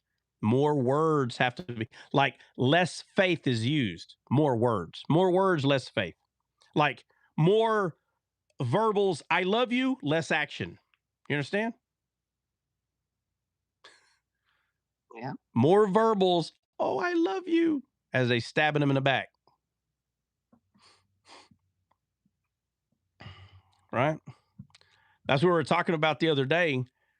When we were talking about that wovenness that's been woven from Adam all the way over here, and you can go anywhere, hang out anywhere, no problems, no issues. But as soon as you get around family, like, what is this? What the heck is this? And it's because of that role. You have to stop playing that role, man. You have to. If not, it'll never stop. This death cycle will never stop. Like mothers, listen, when your kids are 30, you're not a mother anymore. What the heck? That role is over. Why do you think mothers and fathers have these bad relationships with their son-in-law, daughter-in-law? Because they're putting themselves in the same, you are no longer the father. What the heck? They're married, they become one flesh. So now we're no longer thinking like God. No. In the beginning, married, one flesh. Not married and I'm gonna go get dad every 30 days for something. What? What are you talking about? You don't have a dad no more. We're married. What do you mean? He's always gonna be my dad. The role is not the same anymore, man. Lady T, I beg your pardon. My children. I didn't say you don't have children anymore. You still have children. You had children, but they're no longer children. You understand? You're a mother, but you're no longer their mother. You're not, they're not on your teat every morning, Fine. If you're a mother, guess what? I don't care how many you got. Breastfeeding we still doing the breastfeeding. Tell them, come on, breakfast time. Breakfast time then. You're 30-something, 40 years old, freaking breastfeeding a 20-year-old. That's not okay. Oh, that's not okay. That roles change, You have, right? You got a father. Father raises you. Let's say you're a boy. You're a boy. You become 25 years old. You get married. You have a kid. And your dad is still trying to be your dad. That dad right there don't know their role. They're papaw now. You're not dad no more, buddy. You papaw. You're going to have people that are hard-headed. They're going to try to keep that role. You can't keep that role, man. It's not how it works. Now that your son has a kid, your job is to wait until he needs your advice. Wait until he needs your advice. Not, hey, let me tell you how to do this stuff right here. If he ain't asking, you out of your role again. Right? You're out of your element. You know how people say stay in your lane? That's roles too. Stay in your lane. You got mothers right now, freaking 50 years old, 60 years old, talking to their 20, 30-year-old daughters like they're still kids. Out of your lane, man. You're out of your lane. No wonder you're fighting. Out of your lane. Saba's not here, but most of y'all were here when I was telling Saba, you got to let that go. I know, but it's not going to, you can't blame her. Nobody wants their family hurt. Nobody wants that, bro. Come on. Nobody wants their family going through hard times, but it's not okay for you to stress yourself out. It's not okay for you to stress if your brother is stressed out and your mom is stressed out, do you have to be stressed out? Where is this coming from? That you got to be stressed out too. And it's like, you know what? Let's just all stress together. Be okay. It's like everybody will know I care if I stress with you. I mean, it's your choice. It's not okay. Drop. Yeah. Sorry, I left for a second. Hold on. Well, why you got to tell us you came back? I was going to say something about what you were saying while I was gone. With a guy who lived, or lady, or whatever it was, 122 years. I think you kind of said it without saying it, but so I think she was in France, right? Incredibly strong Catholic presence in France. They know what the Bible says. People did things for clout back then as much as they do now. They're like, oh yeah, no, that's my year. They could fake records. There was no really good record keeping on a lot of things. Ellis Island had all kinds of issues too. Come on, bro. They probably were 120 and then they passed. Well, again, they just wanted to contradict the Bible. Well, again, it still doesn't matter though, because what I'm saying is this is a gradual thing. So in the 1990s, when this person was said to be 122, it's still proven the Bible to be true. Jacob was 130. How come nobody's living to 130 anymore? Notice it's a gradual thing. So to say that we're here as though this is still not gradually happening is very odd to me. It's still gradually happening. Because we found someone 122, that doesn't prove the Bible right. Prove the Bible wrong. It proves it right. That people were 1,000, 500, 300, Jacob 130. Now we're in the 120s. Doesn't that show a gradual decrease in life? It proves it right. Doesn't prove it wrong because we found, somebody's 122 today. Yeah, well, guess what? In about 50 years, they're not going to be no more 122. Gradually going away. Not this black and white light switch. That's not what the Bible shows.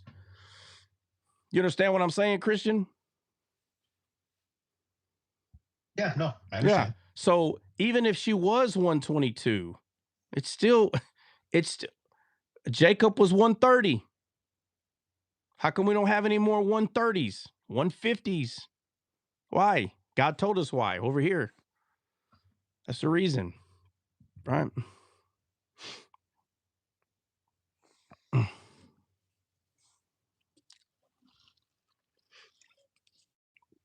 Oh, let's see. Joseph Tough Hat. What the heck? I don't know. The only one bullying's you, bro. Why are you coming here with capital letters yelling at everybody, bro? What the heck? I don't know. But so Trot, what is there any spiritual meaning to the 122? I'm not talking about the gradually, that it's not just a props. I'm not just saying that. Is it like, is that number?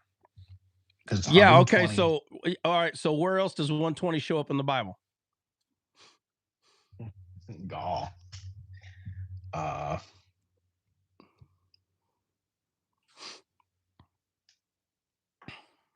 know there's a lot of 12s. No, 120. You're asking about 120.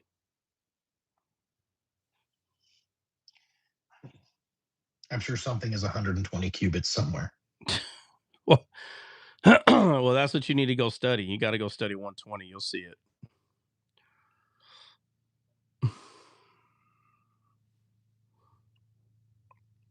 You find one or what? Yes. Oh, that's weird. Oh, that's 128. Dang it. In Nehemiah. That's why I was saying it was funny. It's 128 in Nehemiah.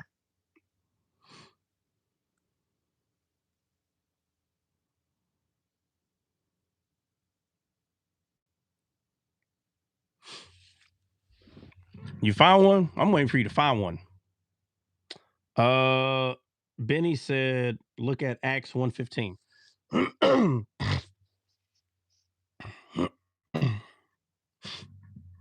Deuteronomy 34:7. Moses was 120. Moses was 120. All right. So Moses was 120. Now go to Acts 1:15. You should already know what that is. Acts 1:15. You should already know what that is. Yeah, the number of the disciples. Yep. What?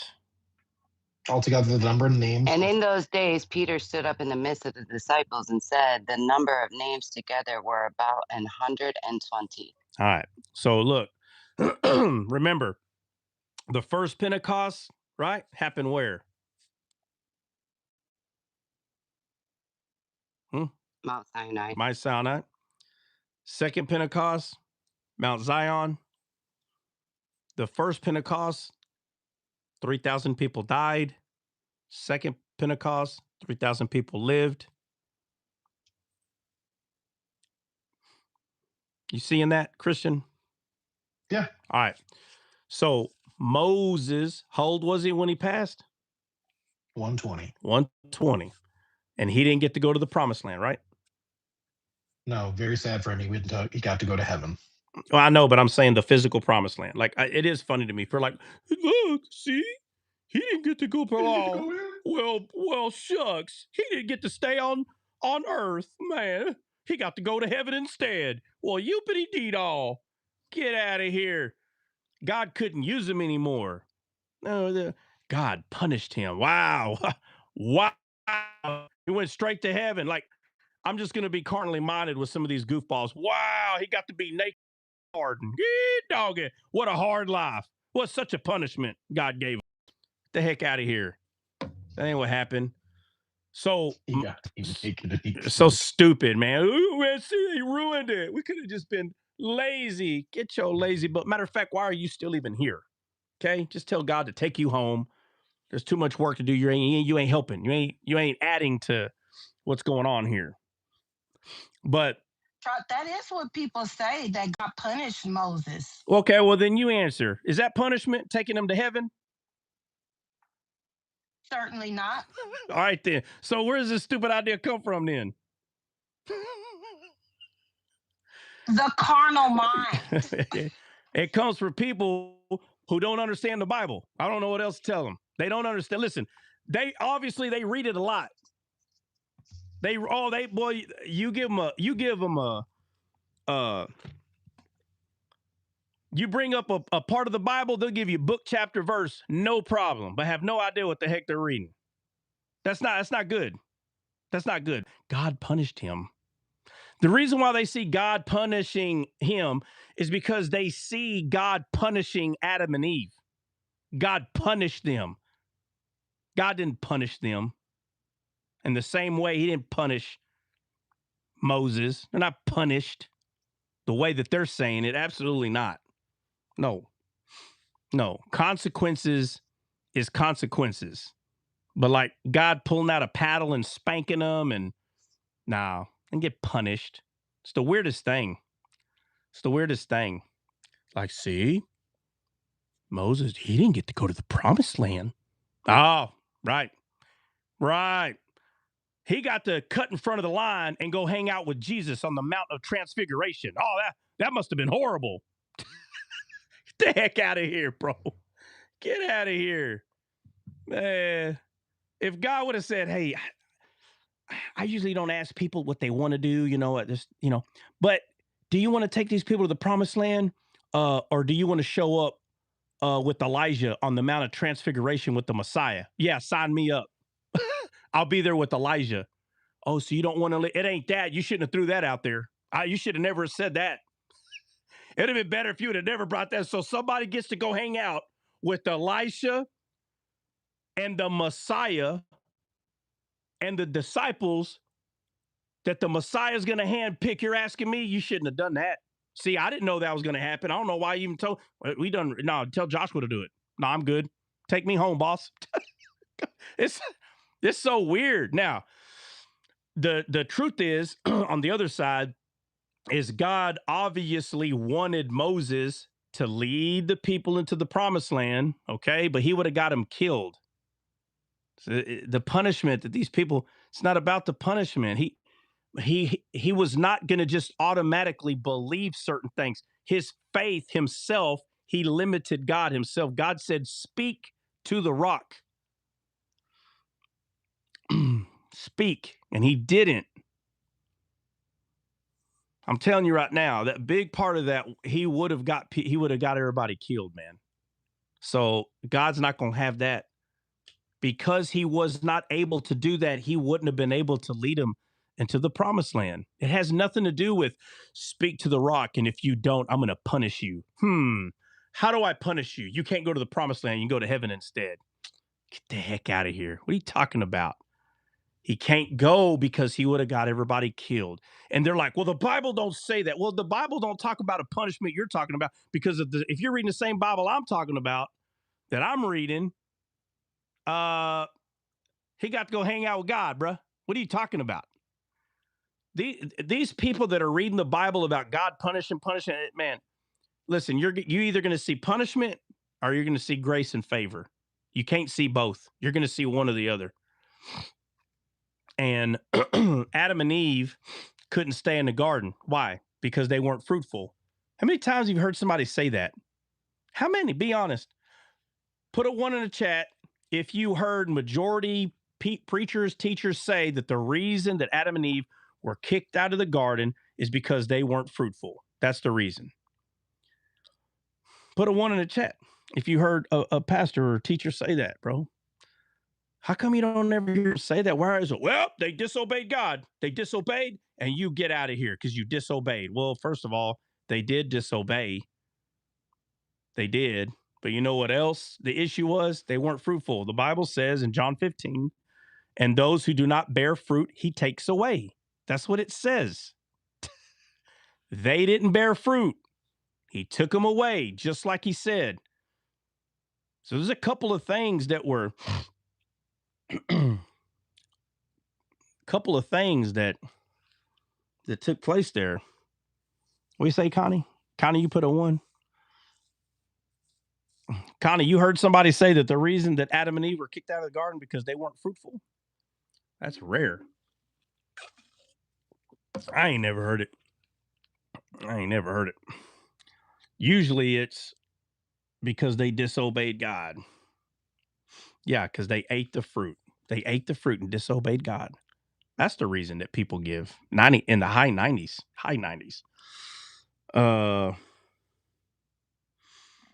Yeah, there's one right there. Baby Blue. They were taken out of the garden because they went against God and ate the fruit. They did eat the fruit.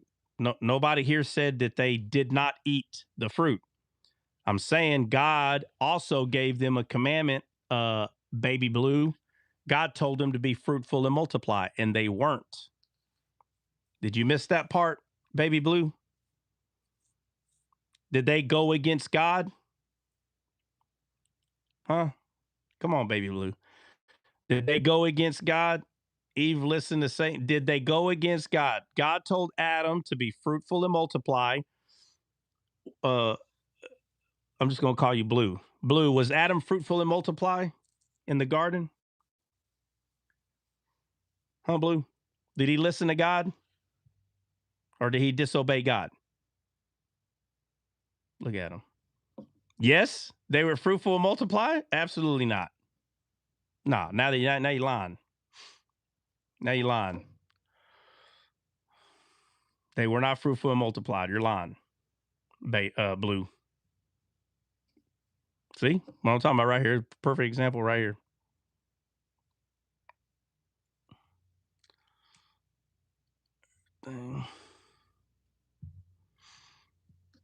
No, they were not. Absolutely not. All right. So the 120, Christian, you got it. I gave you enough time. You get it? Yes. All right. Teach us. Hold on. Okay. Hold on. Blue, it would have been best for you not to say anything. They had Cain and Abel. They had Cain and Abel in the garden, Blue.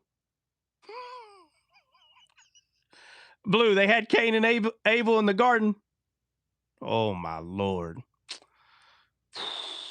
Blue, did they have Cain and Abel in the garden? Lord have mercy.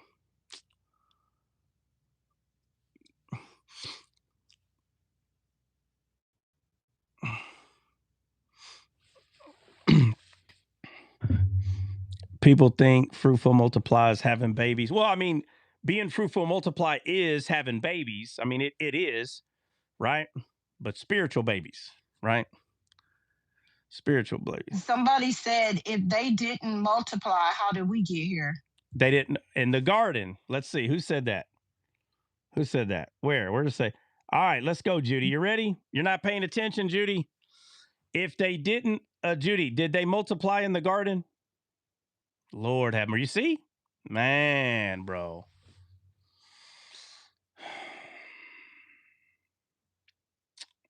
Judy, were they fruitful and multiply in the garden? Judy.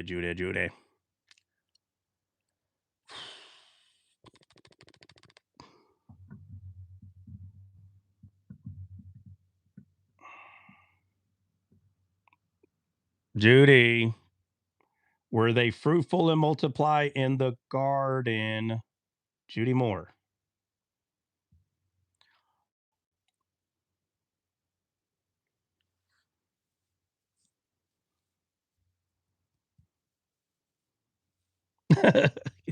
Kenny put no. That's what I'm talking about.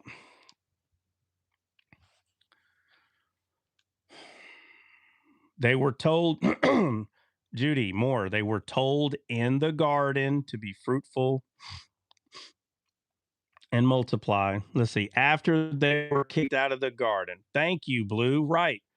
I'm new here, very knowledgeable on it. Yeah, well, they were not fruitful and multiplied in the garden. God was telling Adam and Eve to be fruitful and multiply in the garden. That's where he was telling them to be fruitful and multiply. Obviously, they were fruitful and multiplied outside of the garden with Cain and Abel. I'm talking about They disobeyed God in the garden, not just by eating of the fruit. He told them to be fruitful and multiply, and they did not. So the only wrong thing is not the fruit. It's also they were not fruitful and multiplied like he told them.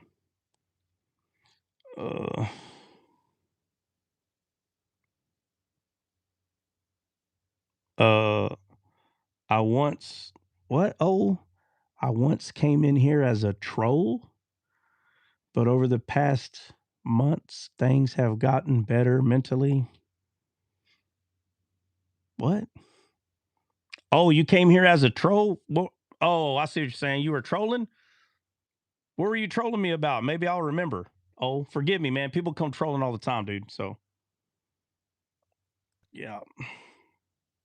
Joe Rogan's is. No, I don't know. I asked if your wife was single. Oh, my God.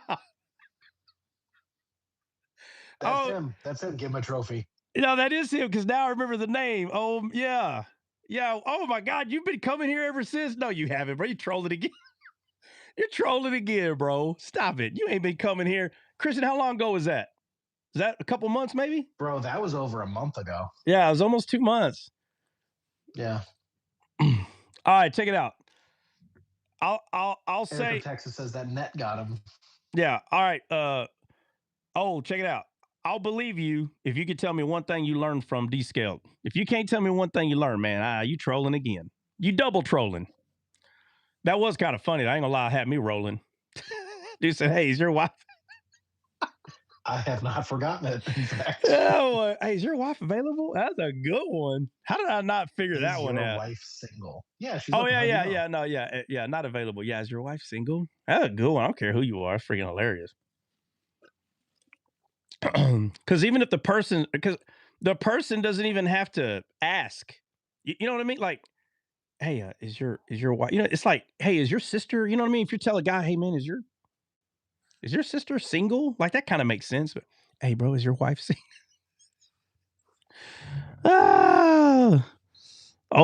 Double, you double trolling, old. That's all right though, man. I ain't mad at you.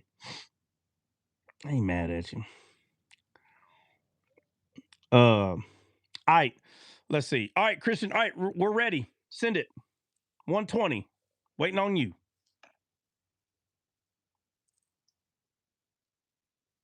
The 120? You want me to go through the whole thing?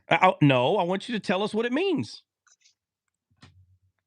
I gave you the biggest hints, boy. I pretty much gave you the answer. And I've been talking about nothing for 15 minutes, giving you time to do some research. I know, but I had to walk away again. Oh my God. You're the one that brought the question up, dude. What the heck? Bro, I know it wasn't intentional, bro. Oh my Lord.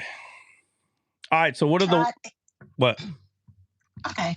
No, go ahead. Because I wanted you to go over Moses again because it is really, really something that is really, really important. And I'd like you to go over that Which once part? again. Which part? About why the people would have been unalived if he went in there, because he did disobey God, of course, when God told him to speak to the rock. He hit the rock. So was it he was just supposed to get them to the promised land or just bring them out of Egypt? That was what God commanded him to do, to go in and get his people out. Yeah, so hold on, let me read this real quick. Dennis, what'd you say?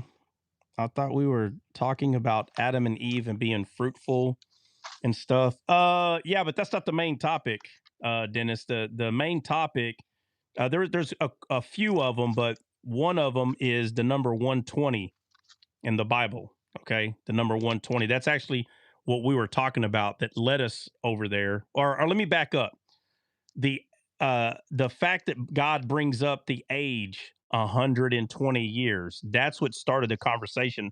So clearly we're going to go back to the garden and all of that. But The number 20 is really what we're talking about. And so Moses was unalived at 120, right? That's when he was unalived at 120. So that the number 120, you'll see it at Moses.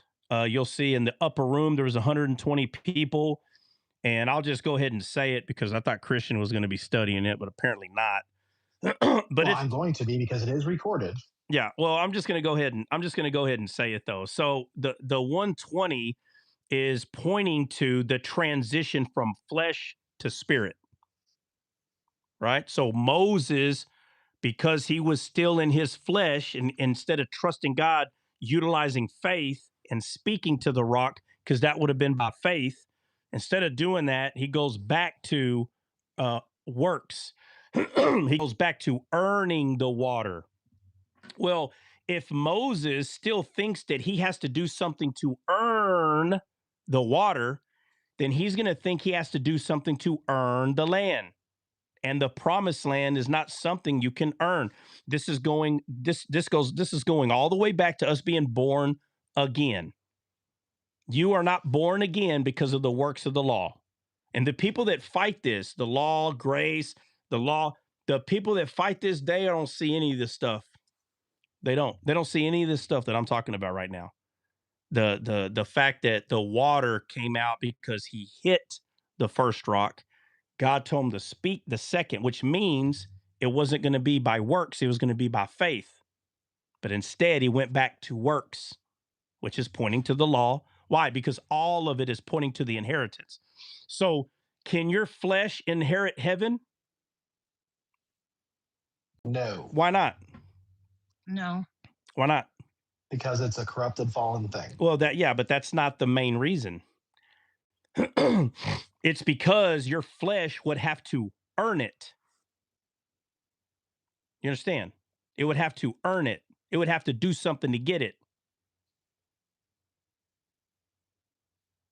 And your flesh cannot earn because the inheritance of God cannot be earned. So a person has to be born again. Now that the person is born again of the Spirit, they're co-heirs with Christ. You can't. It just can't happen. So Moses hitting the first rock, that was the works, 100%. So Moses knew how to do that, to earn the water. But he tells him, hit now speak to this one. And he did. Nothing happened. He's like, man, the heck with this. Pow, pow, pow. The water comes out because he starts hitting the sucker again. And so do you understand what the mindset that he had? How could he take the land by faith if he's not utilizing faith right now to speak to the rock? He wouldn't. Right. Exactly. He wouldn't. Okay. So now again, we don't have to know exactly how it would have happened, but when you start paying attention to how God sees, what he does see is you're not going to be able to do it. Not shame on you, I'm going to punish you, not like that. Now again, I don't believe God was happy, but God ain't surprised either. But we have to see it. You understand? These things played out so we can read and see for us. Just like when Jesus was the voice in heaven spoke regarding Christ, and some said, "Oh, it sounds like lightning." Another said, "Hey, a voice spoke." And Jesus said, "This was not for me, but for you. Not for me, but for you." So, if the voice was for the people that were there, who else was it for? Was it not for those who's going to read about the story? Yes. Yeah. All these things happen not because God didn't know they were going to happen. It happened so it can be written down, so we can read it and rebuild, quote unquote, the altar. So we can rebuild it. Memorial stones. So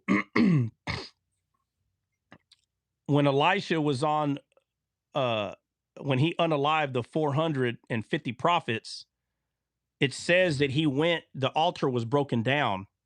and he got the people involved to build the altar. And this is what built everyone's faith, because every time they touched the stone and moved it to its right place, all the memories,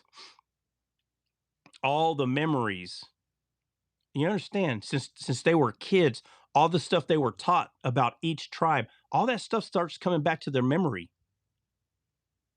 And because of that, you can just tell how it happens. They were all waiting for it to happen. You understand? They knew, oh yeah, fire's going to come down. Like they knew, but yet they were running around with Baal. But when Elisha got them all involved, right? Faith come by hearing, that kind of thing. You understand? Imagine you being there and you start, and as a kid, you knew all these stories. And you know that this man's a prophet of God. And he's like, all right, hey, oh no, move that one over here. I know. You know, and they're like, hey, you got bring the Ephraim stone over here. Oh, okay. Who's got Dan? Hey, bring Dan over here.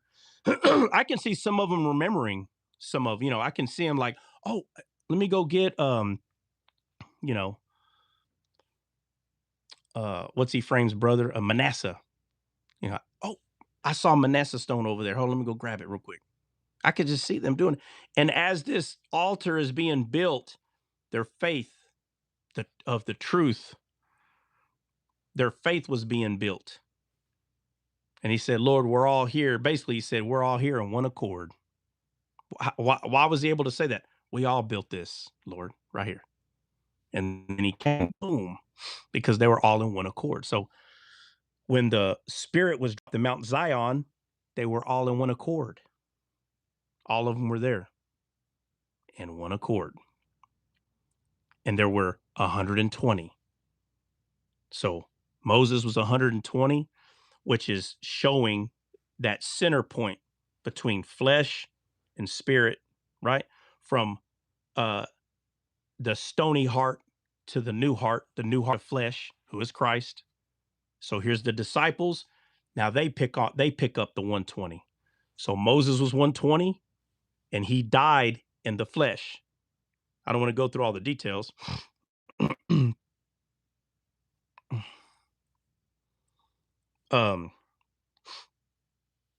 Was it John Foster? Man, where you been, bro? I ain't seen you in a minute. And so now the disciples, with 120 people, now they receive the Spirit. So the number 20, 100% points to the transition between flesh and spirit. That's what it's pointing to. So, man, my spirit will not dwell with them forever. 120 years. So everybody's really paying attention to the 120 years. Even though that's true, it's a duality. It says, my spirit will not always dwell with man. Why? Because 120 years is that transition from flesh to spirit. Flesh to spirit. So the spirit is not going to dwell with the flesh 120. It's going to dwell with man in the spirit, not the flesh, right? And I just went over a few of them, but you go look at that and you'll see it. It's all over the place. What time is it? 1:50. All right, has anybody got anything else? Anybody? 120. Yeah. Can you go over the thing I was asking about yesterday? What was it? Just the comment about hold what on, you said remind about, me. Hold on. Let me write it down. Hold on. Let me get this stuff out of here.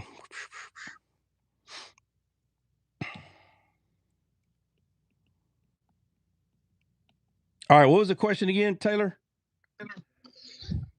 It was just the way you said God created Lucifer, but man, there's something like man created Satan. And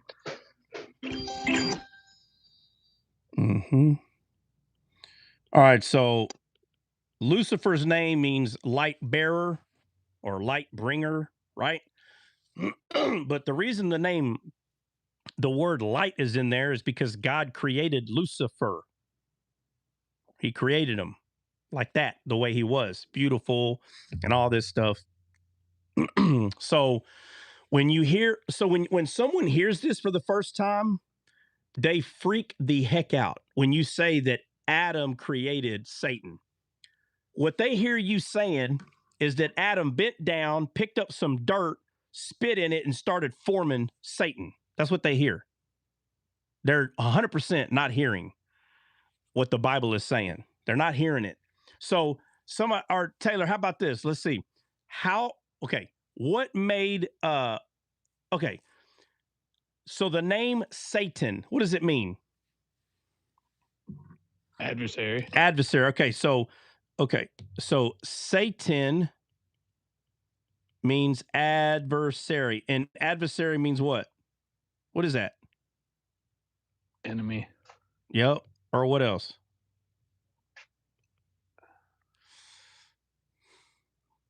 Anybody? What else? Accuser, right? Gotcha. Yeah. Okay. Right. Accuser. All right. So let's be honest. Is it true that Lucifer and Satan are it's the same being? Is that true?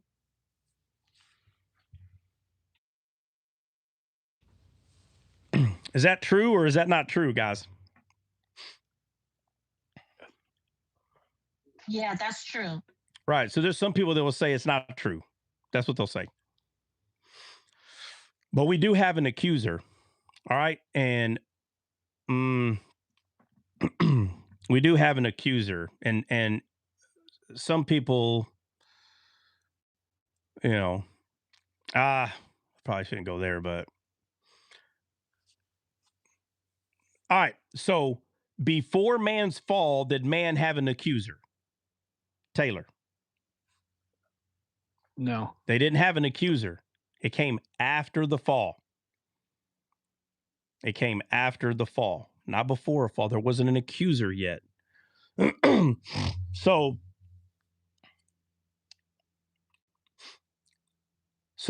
Jesus calls the evil one serpent or dragon, right? Right. And he says he was a murderer from the beginning. So where's this murder take place? Where is that? In the garden. Yeah. It's in the garden. So there are people, they don't believe that Adam died spiritually. And that's where the problem is, right? We can't go, I don't go anywhere else with these people in the Bible. If they cannot see that Adam's spirit died the day that they believed and ate the lives of Satan or Lucifer, if they cannot see that, I don't go anywhere else in the Bible with them. Because they see and view the rest of the Bible based on the idea that Adam's not spiritually dead. And if it's true that Adam is spiritually dead, that means you think the spirit's still in everybody. That means they think every human is a child of God, right? Because how did we all get here? You came through the creation, but that's not, listen, a fallen person in this world, is that what God made? Did God make fallen man? Taylor? No. No. So when he made Lucifer fallen? Was Lucifer a fallen state? No. So he didn't create, form, whatever, Lucifer in a fallen state, and he did not do that to man either. So now the question is, well, where the heck did the fallen state come from? Because that's not how God made man. That's not how he made Lucifer. So, so if he didn't make Lucifer fallen, then now the question, okay, well then how did Satan come about? Was Eve spiritually dead too? Yes, because Adam and Eve were one. They're not separate. They're one. Right? In the beginning, when man and women were together, They became one.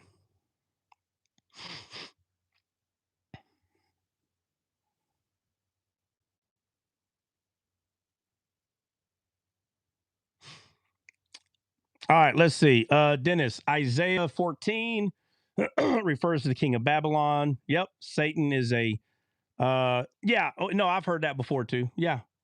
Yeah. Well, there's a lot of things that don't directly happen in the Bible, right?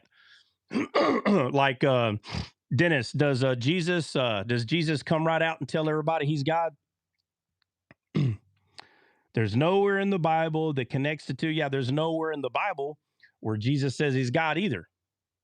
So we're supposed to go off that. That's what we go off of. So now you're looking verbatim. It has to be verbatim.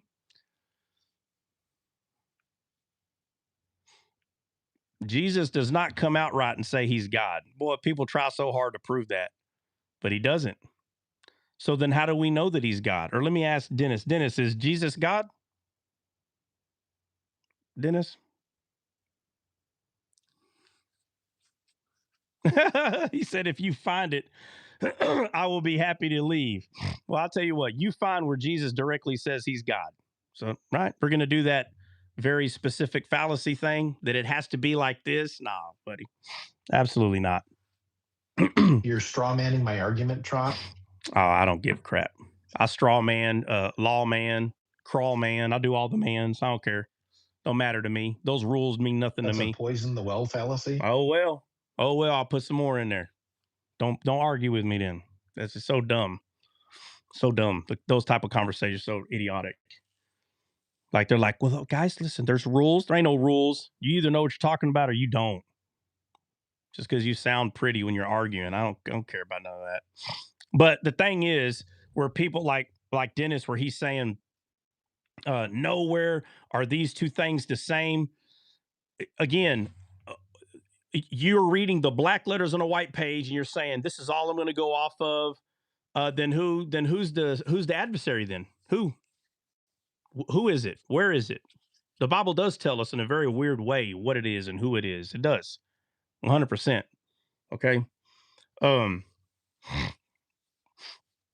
But Satan is the adversary, and this adversary God didn't make. So now here's the question. Did God make Satan? Taylor, did God make him? Did he make this adversary? No, he didn't.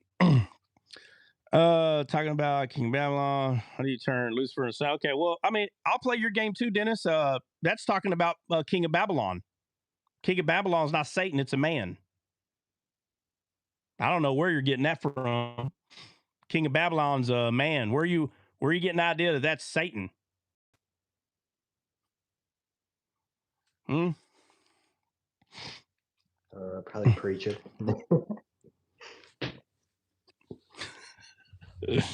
Oh man, I'm just saying, Dennis. I mean, again, you're not answering my question. Jesus, do you believe Jesus is God, Dennis? Huh? Dennis, is Jesus God?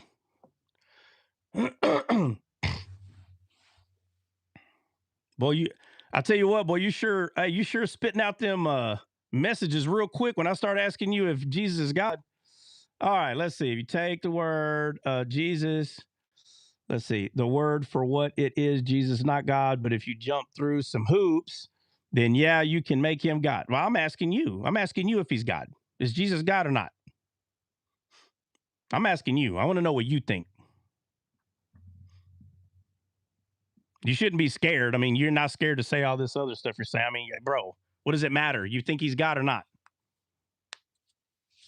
Dennis, boy, you could type a paragraph in 3 seconds, but you can't type a yes or no. See, Dennis, you playing games, bro. No offense, but you playing games. You don't want to answer. Why not? That's odd. You should do a lot of talking up here. And I'm not even being rude. I'm just saying that's odd, bro. Like, it's not adding up. But I will assume, even though assuming is bad, but you said if you do a lot of hoops, you can make him God. So I'm going to assume that you don't think he's God. So again, proving my point. So you don't believe he's God because it doesn't directly say it. And you're right. It doesn't directly say it, which means, Dennis, you only read what's there, right? You don't read into anything. You don't add to the Bible. Well, you're taking away from the Bible is what you're doing, Dennis. And the Bible says you're not supposed to add or take away. You're not supposed to add or take away, Dennis. You're taking away. But you can't see what you're taking away, right? You can't see it because it's not there verbatim. Well, if it ain't there verbatim, are you a believer in the Bible? Are you saved, Dennis? Uh-huh. Yeah, put in numbers. Yeah. Are you saved, Dennis? Let's just get to the nitty-gritty. Are you saved? Do you even believe in Christ?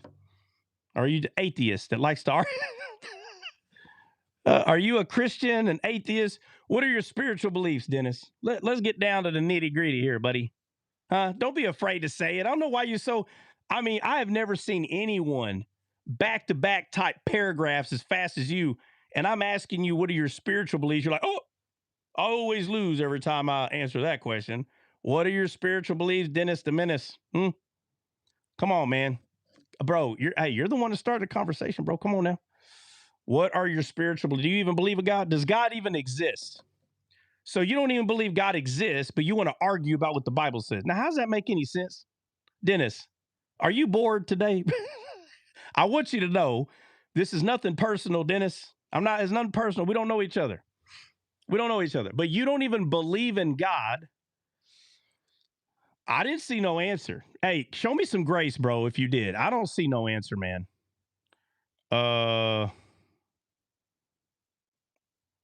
Answer it again. What's the problem?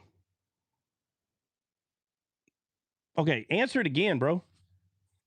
Just saying I answered it doesn't solve the problem here.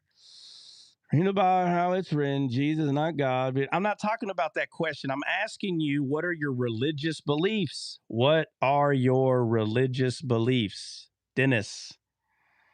As I was saying, what are your religious beliefs? Dennis. Maybe there's a lag, okay? Hey, show me some grace, bro. Come on, man. Put the pew down, bro. What are your religious beliefs? What are your religious beliefs, Dennis?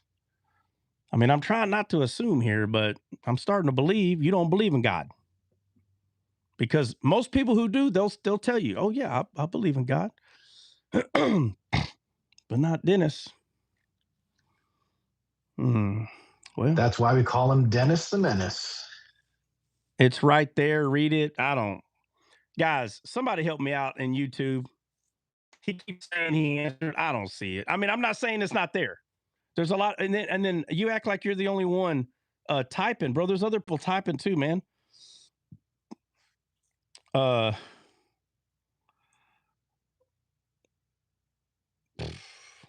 Somebody help me out. Is a guy answering the question? I don't know. Dennis, this whole thing, it's there. Put it there again. What's the problem? Yeah, I know. All right, Dennis, man. Okay, so again, guys, perfect example of someone who doesn't even believe in God, and then they want to argue with you about the Bible. No, you're ignoring me, buddy. No offense, Dennis. No offense. I don't care. Again, the person doesn't believe in God, but yet we're going to argue about the Bible. That makes no sense, and I'm definitely going to be part of that. No offense, man. Hey, y'all can hang out if you want to, but I'm definitely not going to be part of that kind of argument. That's crazy. All right, so Satan being the adversary. So I'll get straight to the punch with you, Taylor. All right, so people would say, well, where does the Bible say that? Or where does it? It's something you have to study. Okay. You have to try to. So we're talking about man's dominion here. Taylor, does the Bible say that angels have dominion? No, but man has dominion, right? Man has dominion, right? So angels don't have dominion, but men do. Men have dominion. and you go study that word dominion, right? The diamante, or however you pronounce it. It literally is the word like dynamite. Like that's where we get our word dynamite from.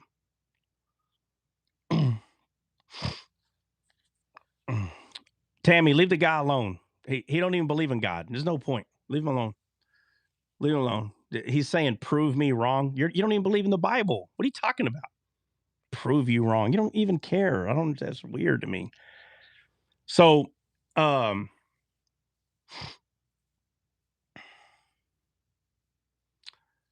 so man has dominion. Lucifer, who is supposed to be a ministering spirit, right? So angels are ministering spirits, right? If not, then an angel wouldn't have ministered to Jesus when he was here, right? The Bible tells us that angels ministered to him. Well, rightfully so, because he's an Adam. He is an Adam. So in the garden, which it's hard for people to see, but we are trees, angels are trees. You can eat from them, just not the way that you see the trees out here. It's not the kind of trees it's referring to. Same thing with swine. Same thing, what you're not supposed to be eating. It's all the same. But instead of Lucifer ministering to Adam, he lies to him. He lies to him. So he lies to him because he wants his dominion. You understand? Those are the keys. You understand the keys that Adam took away from Satan, Taylor? Yes. So even though I'm not going to go through the keys and what they are and all that, but let's just keep them keys, just like we can keep the fruit on the trees fruit, like apples, right? Even though that's not what it is. Even though Sarah and Hagar are not mountains, yet we can call them mountains for a reason. So just like these keys, the truth is, no matter what you want to call them, it said that Jesus took it away from Satan. So he took something from him, right? Right, Taylor? Absolutely. And I'm trying to go through this as fast as I can. But in order for him to take something away from Lucifer, that means Lucifer got it from somewhere, right? Absolutely. And I'm not going to sit here and make anyone make me believe that he went up to God and punked him and said, give me them keys or else. Right? Right. So there's only one time that we see an interaction with Lucifer, right? The Bible talks about this very specific being in the garden of God, right? Because it's talking about Lucifer. That's what it's talking about. It's all the stories not in the garden. It's everywhere in the entire Bible. And it's Lucifer who's in the garden of God, right? The stones of fire, it's him. And it says, until iniquity was found in him. So there was iniquity found in him. But the only time we see him interact with anyone that has something is with Adam and Eve. Adam. Mm-hmm. And so if you can't see keys as dominion, that means that the word keys and the word dominion, well, they're not the same word. So it's not the same thing. Well, a woman and a mountain, they're not the same thing either, but yet they are the same thing in the Bible.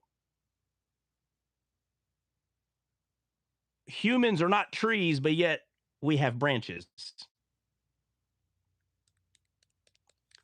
On and on, the Bible does this imagery. It's throughout the entire Bible. So just to get straight to the point, in order for Lucifer to get these keys from Adam, he has to do something. So now the question is, why does he need the keys? Well, because he doesn't have any. I mean, I don't know what's so hard about that. You ever seen anybody that stole something and they get caught They get caught, and they're young, like a 10-year-old stealing a candy bar from the store. And they're like, what? Why did you steal this? Well, because they're delicious, right? I don't understand people sometimes.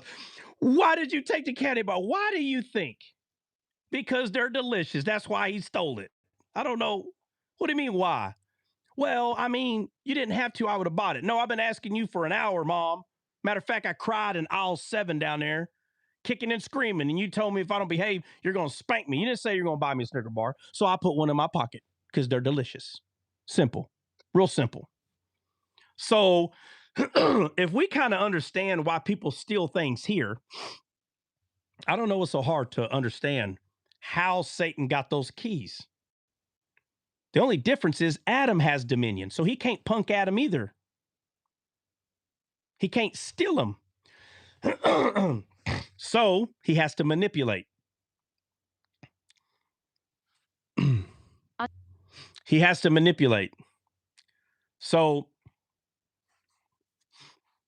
the way he manipulates is he has a conversation, and everybody thinks that the conversation is all that's happening. The conversation. No.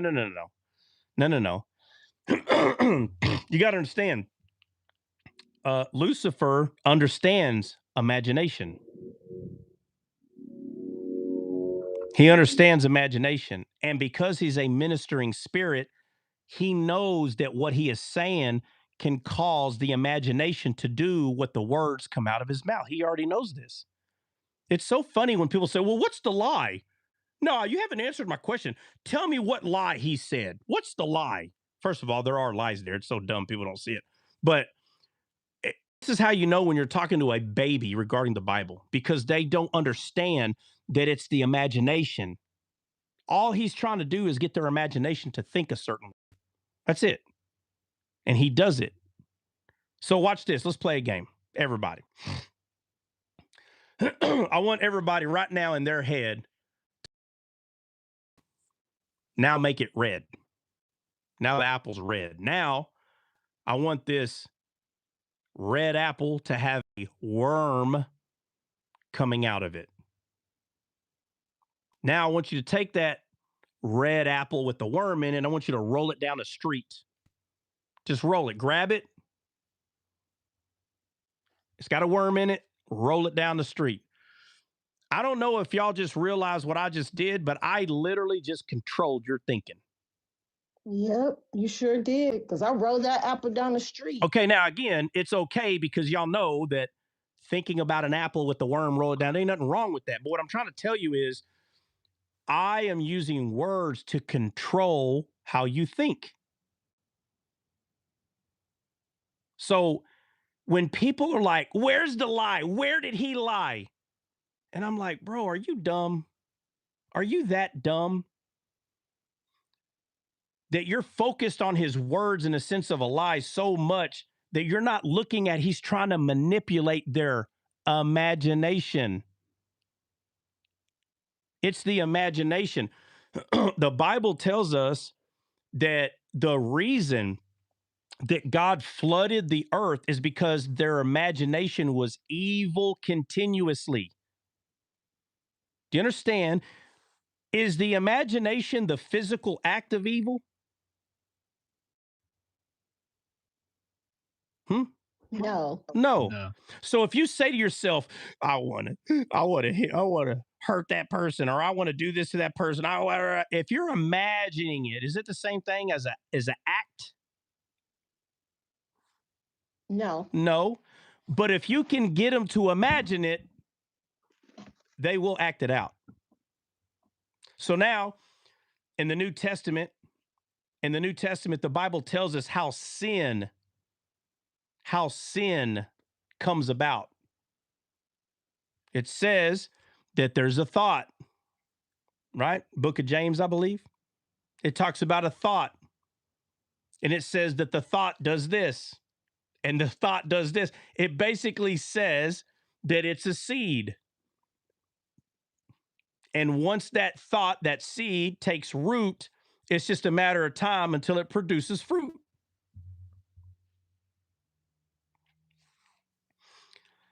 All right, let's see, Jimmy. If you're saying you can think about it and then it's not wrong, I disagree.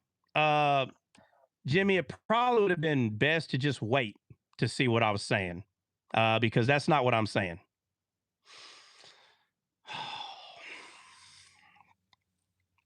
That's not what I'm saying.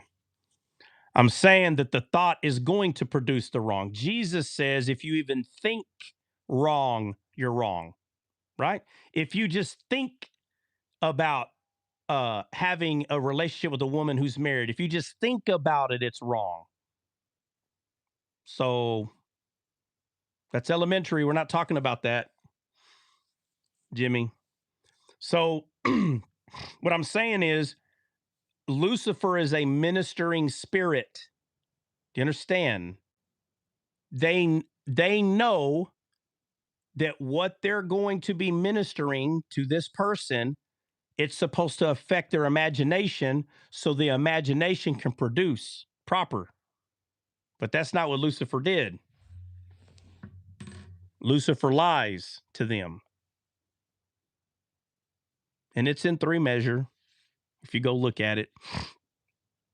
But the reason why he's doing this, the reason why that he's getting them to believe something contrary to God, because as soon as he can get them to believe what he is saying over God, then he becomes God. It's not hard. I don't understand what's so hard about this. It's so true. And I've said this before. I may not fully understand it.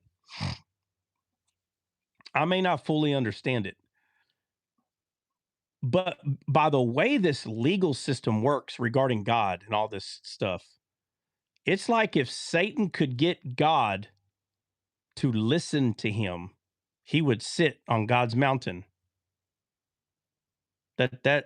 There's so much I could show you that I've studied, and there's always people asking me, hey, where are you at in a study? That's not where I am in a study, but in a study or a couple of studies that I'm doing, it's pointing to this. And I don't know how to fully explain it, but that is what I'm seeing in scripture. It's like he knows that if he can get God to fall, I'll just say fall, but it's really receiving something that Satan is saying, that God would have to relinquish his dominion to Lucifer. And so he goes to Adam. First of all, we know he tries to, right? He does it with Jesus in the desert. But he goes to Adam, or I'm sorry, it's Eve. We know Eve is Adam, but he's having a conversation with Eve, and the whole point of this is to get the keys from them. That's the whole point, is to get the keys from them. As soon as they believe what he says, it says their eyes were open. And it's so funny when people are like, what are their eyes open to? I've heard people say it's open to, the truth, because the tree of knowledge, the tree's not called the tree of knowledge. So dumb when people say that. It's a tree of knowledge. The Bible says, and they go on this spiel about knowledge. Bro, that is not the spirit of knowledge. What the heck are you talking about? My people are destroyed for lack of knowledge. They needed knowledge. Freaking knucklehead. He said, don't eat of it, bro. It'll kill you. The spirit of knowledge doesn't kill you. Oh my gosh, dude. He said, do not eat of it. It's not a good tree. I don't know why people keep calling this. It is, knowledge is good. It's not a tree of knowledge. It's the tree of the knowledge of good and evil. It's the knowledge of good and evil, man. If God wanted Adam and Eve to have the knowledge of good and evil, he would have made them with it. What the heck you talking about? Well, he knew that they were going to do. Man, bro, this is crazy. This whole, well, he knew. Listen.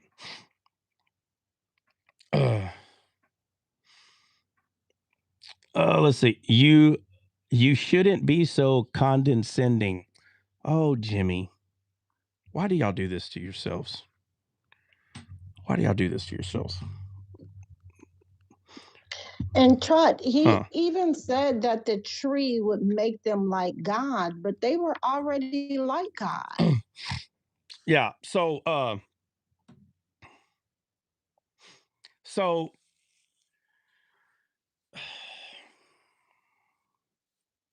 did they have a identity issue? yeah, no. But they were already perfect. So what he did, if you pay real close attention, oh, Jimmy, come on, man. Condescending is showing, like superiority. They're no superior. Just because somebody knows something doesn't mean they're superior. Just because they know something, that's crazy. Get out of here, man. I'm talking about the carnal mind, Jimmy. Come on now. The carnal mind, the thing that's enmity to God, that's what I'm talking about. Okay? Pay attention. So what he did is he made them believe that they were in lack. If you pay attention to the story, he makes Eve believe that she's in lack. Do you understand? That she's in lack. She's not in lack. She's got the freaking keys. Satan wants them. So if he can make them think contrary to what God is saying, that is the eating of the fruit. Eating in the Bible is believing.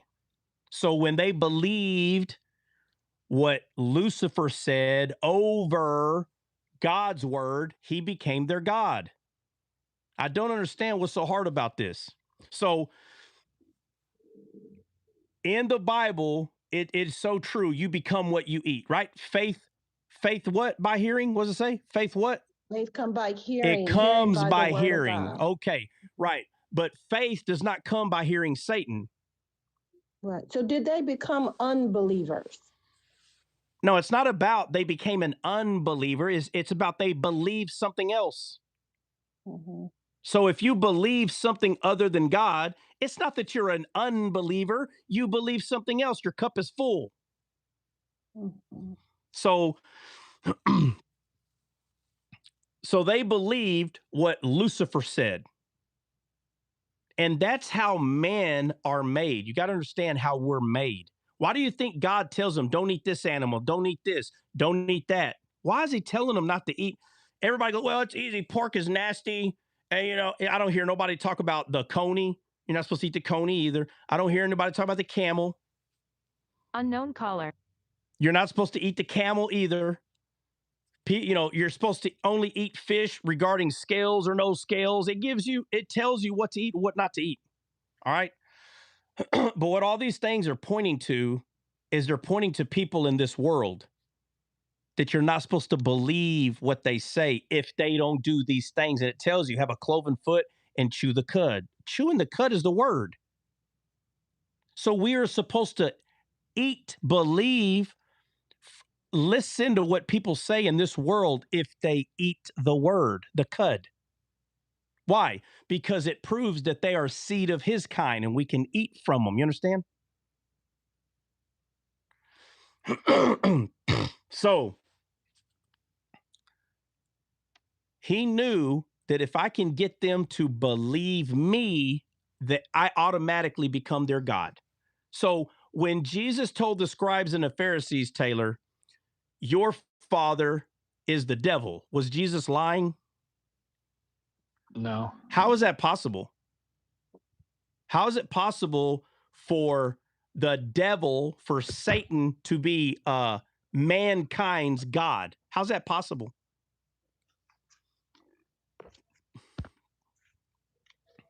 He had the dominion. He had the keys. Well, yeah, but even though that's still a good answer, but it's possible because he became Adam and Eve's God. Right. They now believed him. That's it. Right. That's it. So now when Paul's telling us that sin was passed down, this talking about Adam and Eve, that means everybody after Adam and Eve, Satan was God, Lucifer. But now Satan. So we're going to get to that, but I'm trying to show you that the way this system is made is whatever man eats, that's what he becomes, what he eats. That's why the Bible keeps talking about don't eat of this, don't eat of that. All of this is talking about the same freaking thing. Don't eat from the tree of the knowledge of good and evil. Same thing. Nothing's changed. Adam and Eve were supposed to choose to eat from the tree of life, and they didn't. People go, "Oh, you don't know that." I could prove it. I will destroy the Bible. And when I say destroy, I'm saying I will get into every crack and every little crease, and I can prove that they did not eat from the tree of life. I can prove it using wisdom. Now, they want a verbatim, right? A verse that says, "And Adam and Eve did not eat from the tree of life." You're carnally minded. You don't know how to read the Bible then. I'm sorry. I don't know what else to tell you. But they did not eat from the tree of life. Jesus is the tree of life, bro. If they would have ate from the tree of life, Lucifer would have been kicked out of the garden because the choice would have been made. And now we get to that. Everybody thinks because God made Adam that he made a choice to serve God. Where's the choice? So if we are supposed to choose God, Adam didn't have to choose God, Taylor? Is he exempt from choosing God because God made him? No. He's not. He's human. And God, he treats us just like he treated Adam. If not, then God is a respecter of men. And the Bible says he's not. So is he a respecter of men or not? No. Adam had to choose God, and he didn't. He chose Lucifer. And when that choice was made, his spirit died because he is no longer of God. No, he's not. Well, how do you think sin got here? Because he's no longer in the image and likeness of God. So everybody under Adam, they were not made in the image and likeness of God. They were made in the image and likeness of fallen man. And so because they were made in the image and likeness of fallen man, Jesus came and said, you have to be reborn. You got to be born again. Bro, if the first part of us was a child of God, we wouldn't have to be born again. But apparently the first time we were born is not a child of God. Okay. So Lucifer knew, because of the way this works, whatever we eat, that's what we become. Whatever we eat. So they ate of Lucifer, and remember, he had iniquity in him. That's what they became. They became what he was. So watch this. Whoever Adam chose to go into covenant with, they would be one with them. Adam understood this. He was one with his wife. He understood it.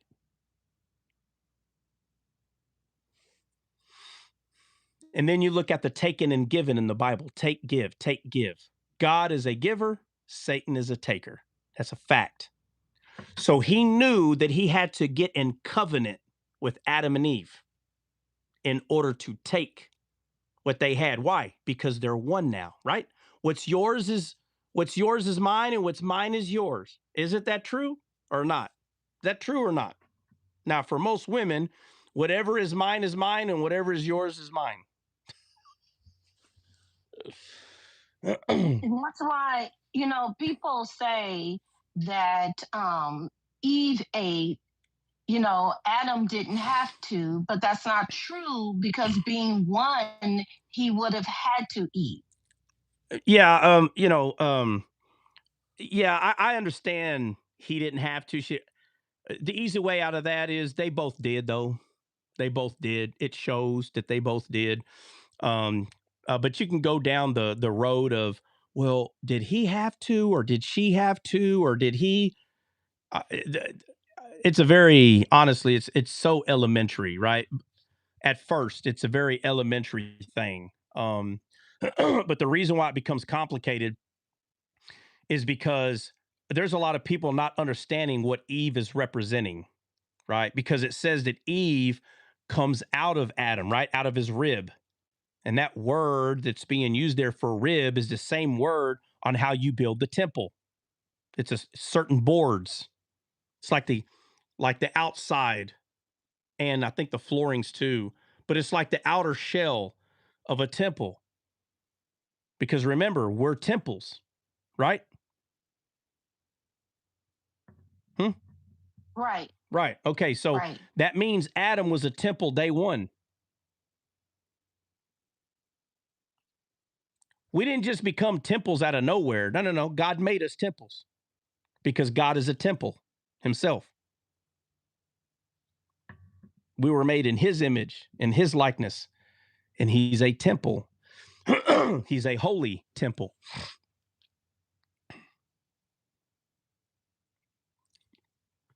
And the menorah is the spirit. You understand?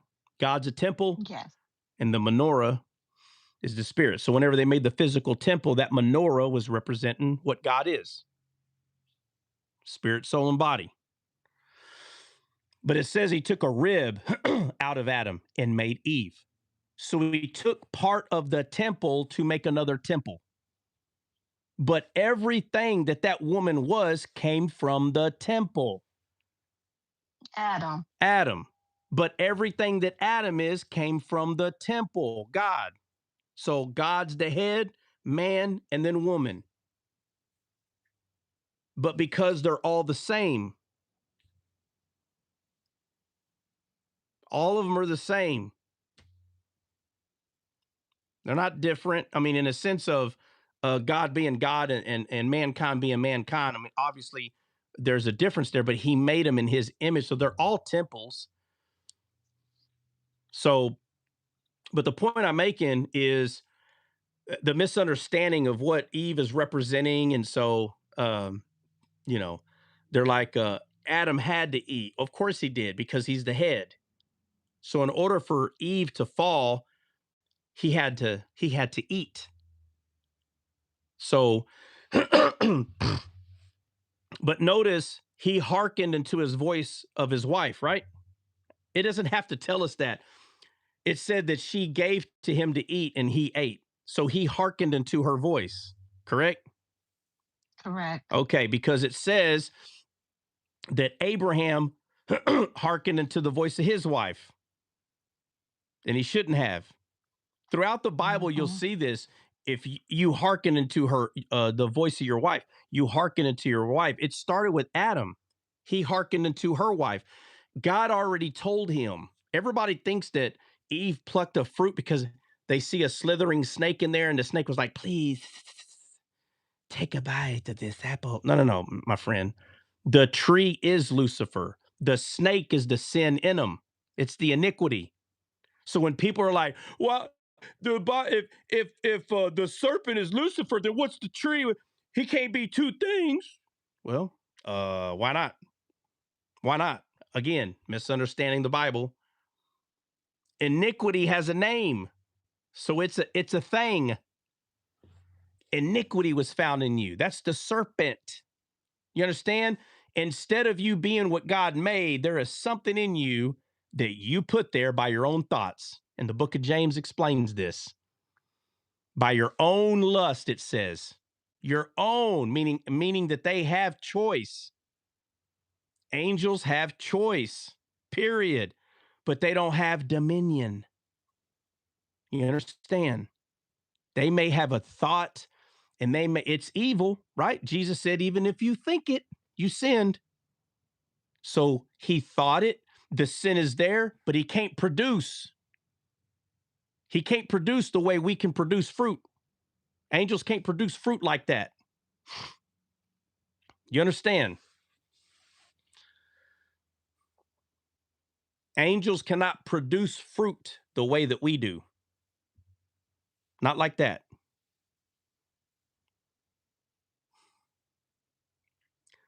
So in order for him to have a harvest, he has to have dominion.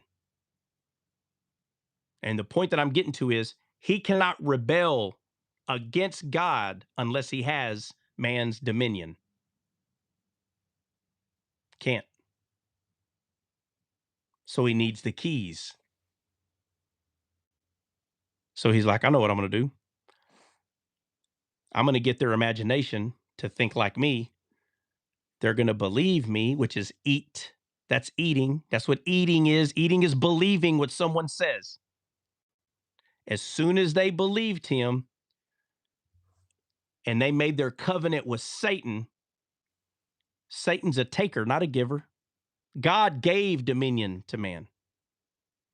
When Satan went into covenant with man and they became one, he was able to take their dominion from them.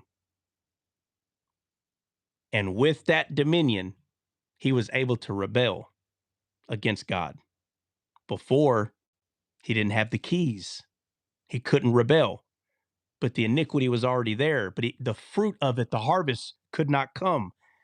They didn't have dominion.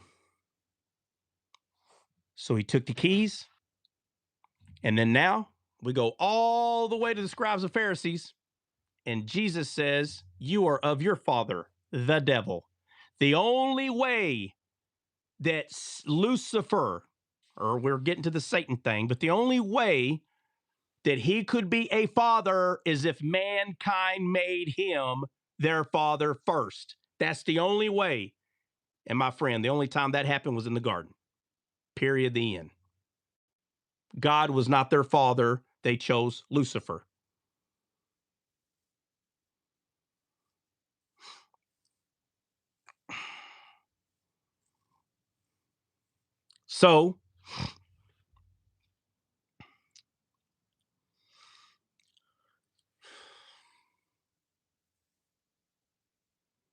So they choose Lucifer to be their father. Now, don't you think God wanted to punish? Let's just use some common sense here. Don't you think God wanted to punish Lucifer for what just happened? And when I say punish, I mean destroy, just obliterate. Yes.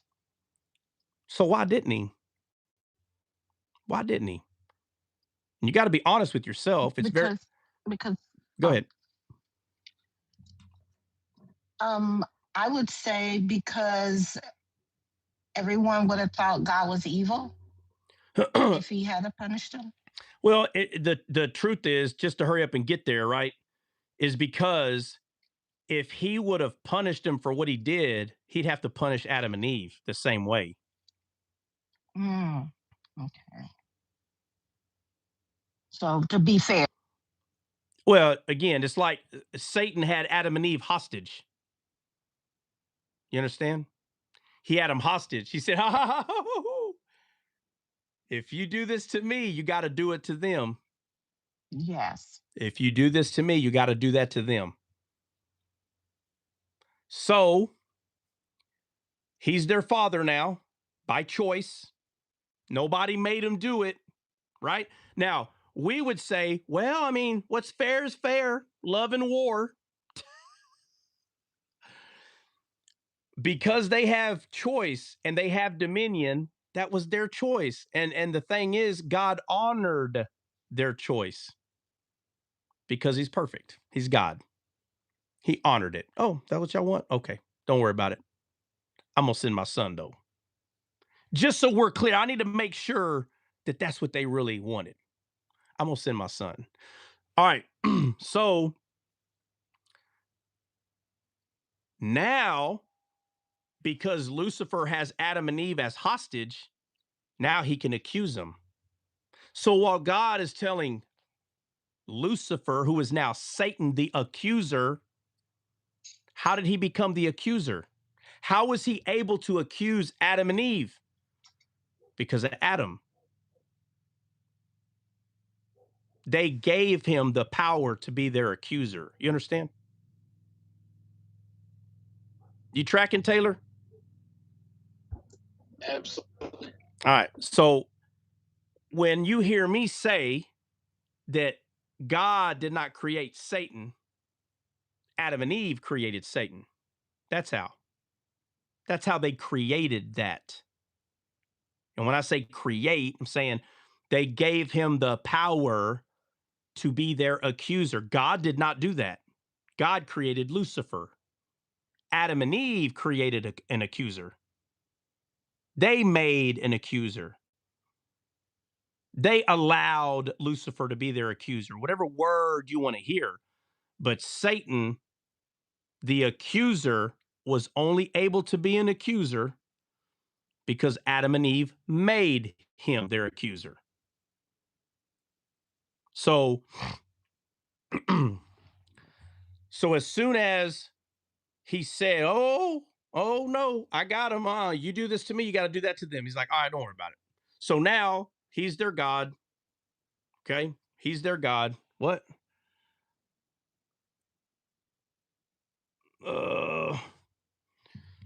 What? Oh. Excuse me.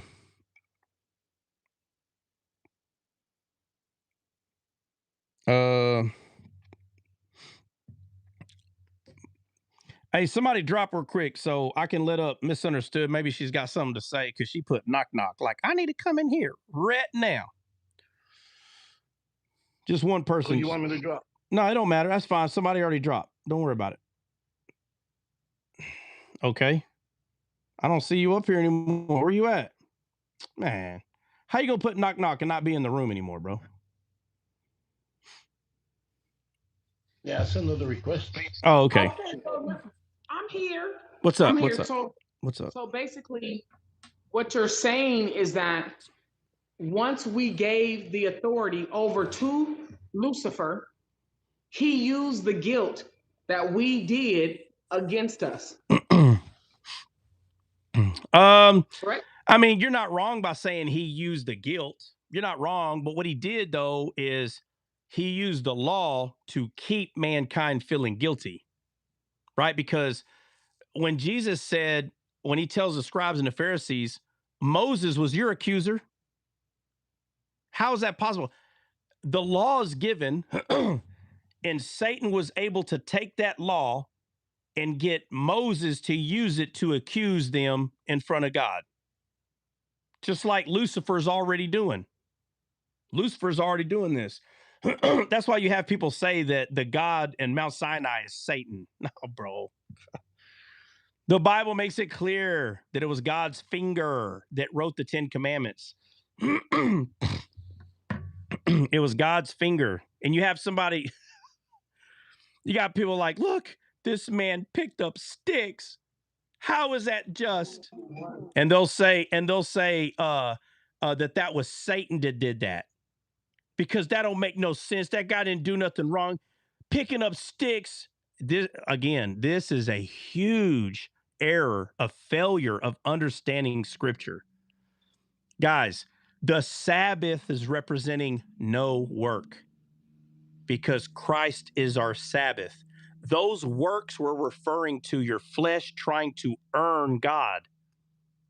Do you understand? So the smallest thing that is considered a work is a death penalty because you only can have Sabbath, quote unquote, or rest through Christ.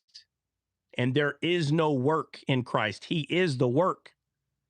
So these people that make fun of this and they go, the guy picking up sticks. How is that? How was you able to kill? Oh, man, I've heard so many people say this. And I'm like, bro, you don't understand the Bible, man. You don't understand the Bible. If you understood the Bible, you would not be mocking why the man died. These people are looking at physical people and they're like, all he did was pick up sticks. My God doesn't do things like that. That was Satan. Now, every time they see something like this in the Bible, it was Satan doing it. Oh my God, bro. Listen, again, I'm going to say it one more time. The man that picked up sticks, his sentence for doing so, because he broke the Sabbath, was death. That's because the law doesn't bend. It breaks. That's how perfect it is. And these people are like, yeah, but that's not okay. That's not just, right? Because if somebody has 3 joints of marijuana in their pocket, why are they in jail for 5 years? Other states, it's not. That's how they're looking at it. They're saying that the crime don't meet the time.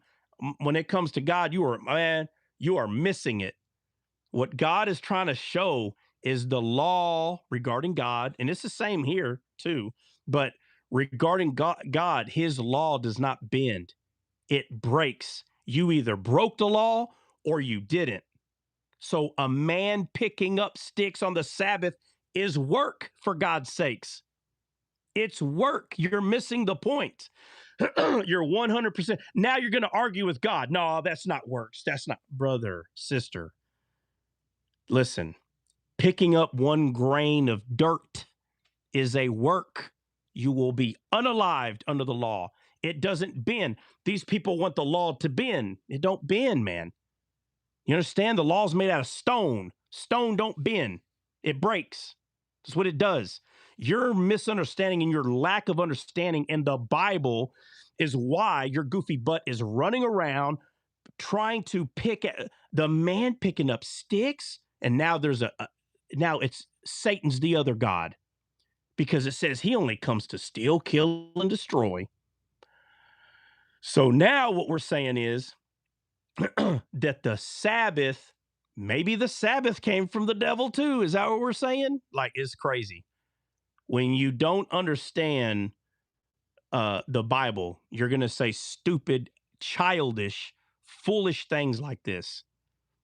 It's not true. That Mount Sinai God is Satan, and the reason this man died, they stoned him because Satan made them stone. No, bro. When you start understanding the Sabbath, and you understand that the Sabbath is pointing to works against the Sabbath, which is rest. Yeah, Satan wrote out morality. Yeah, it's craziness, man. Guys, don't get caught arguing with these knuckleheads. Tell them to go read the Bible more and just leave them alone. Okay, you don't got to be on their case about it. But I'll come to an end, man. So, long story short, there's so much more we can go over that points to this truth. But long story short, angels do not have dominion. Man has dominion, and they chose Satan to be their father. That's why Jesus was able to say, your father is the devil. Bro, the only way that is possible is because he first became Adam and Eve's father, bro. There is no other way around that. I don't understand why people fight this. It's so hard. They don't want Adam and Eve. No, it was God. They were gods. By faith, God was faithful. God was faithful, bro, but their choice was made. Their choice was made. So he became their father. He took the keys from them, which is dominion. And because he did that, he was able to be their accuser now. So now when Lucifer, the accuser, Satan, the devil, the serpent, the dragon, when he took those keys from Adam, now he was able to stand right next to God in Adam's position. In the story of Job, right? You see him up there. How'd he get there? People go, oh, see, they got a relationship. No, bro. No, wrong answer. He's up there with God because he's standing in the position of Adam, because he's got Adam's keys. He's got Adam's keys. So because he has Adam's keys, he can stand right there. And just to bring this full circle, the last Adam comes. This is an Adam. That's what he is. And those keys, Taylor, who were those keys initially given to?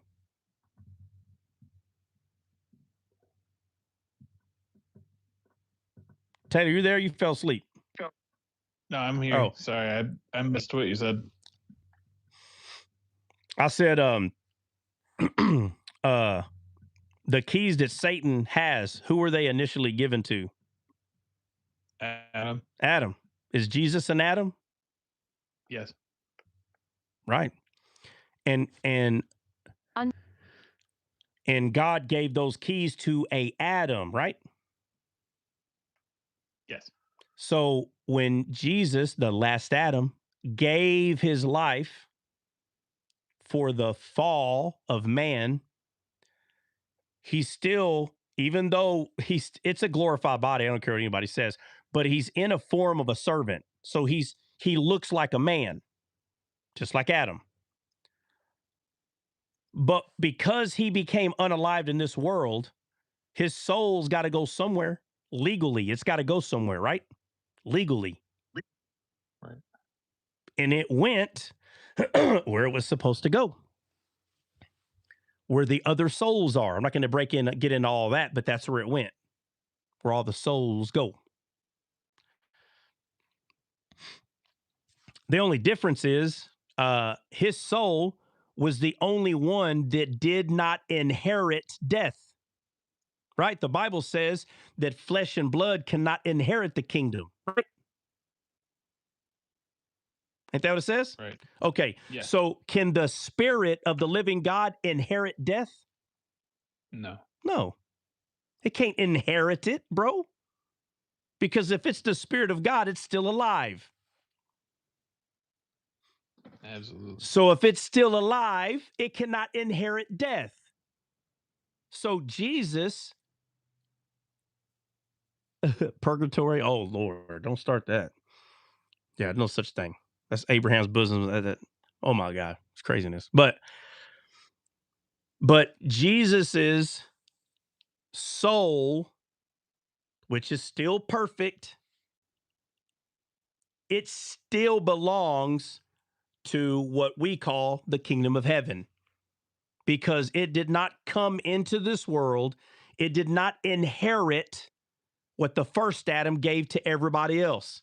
Therefore, Unknown caller. Therefore, where Jesus' soul is now at this moment, it could choose to stay there if it wants to. You know why? Because this is a Adam. And this Adam has dominion, just like the first Adam. Because was it not a perfect Adam that was given dominion? So when Jesus came in this world, he is a perfect Adam. And guess what? A perfect Adam has dominion.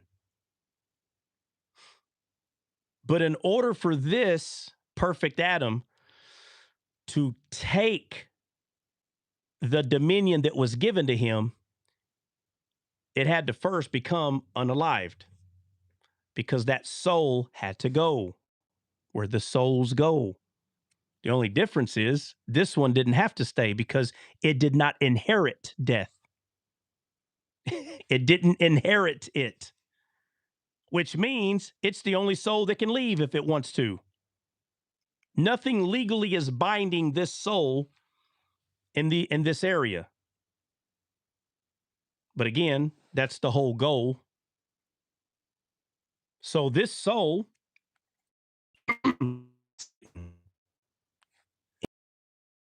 because he's an Adam. And those keys, even though he legally is in possession of them, legally, he's in possession of them. The only difference is they weren't given to him. But because the keys were given to an Adam, the Adam can use his authority and go take them back because they were given to him. So whenever the keys were taken away from Lucifer or from Satan, Satan could no longer stand in the first Adam's position up there with God. The Bible says that Jesus sits and stands on the right side of the Father, right? Right. Right. Because now the rightful Adam is in his rightful position. Lucifer is nobody. Everybody trying to say, see, look, in the book of Job, look, Lucifer goes up there and hangs out. No, bro, no. He was only able to be up there legally because he was standing in the position of the first Adam, because he had the keys. He had Adam's dominion. But Christ took them keys.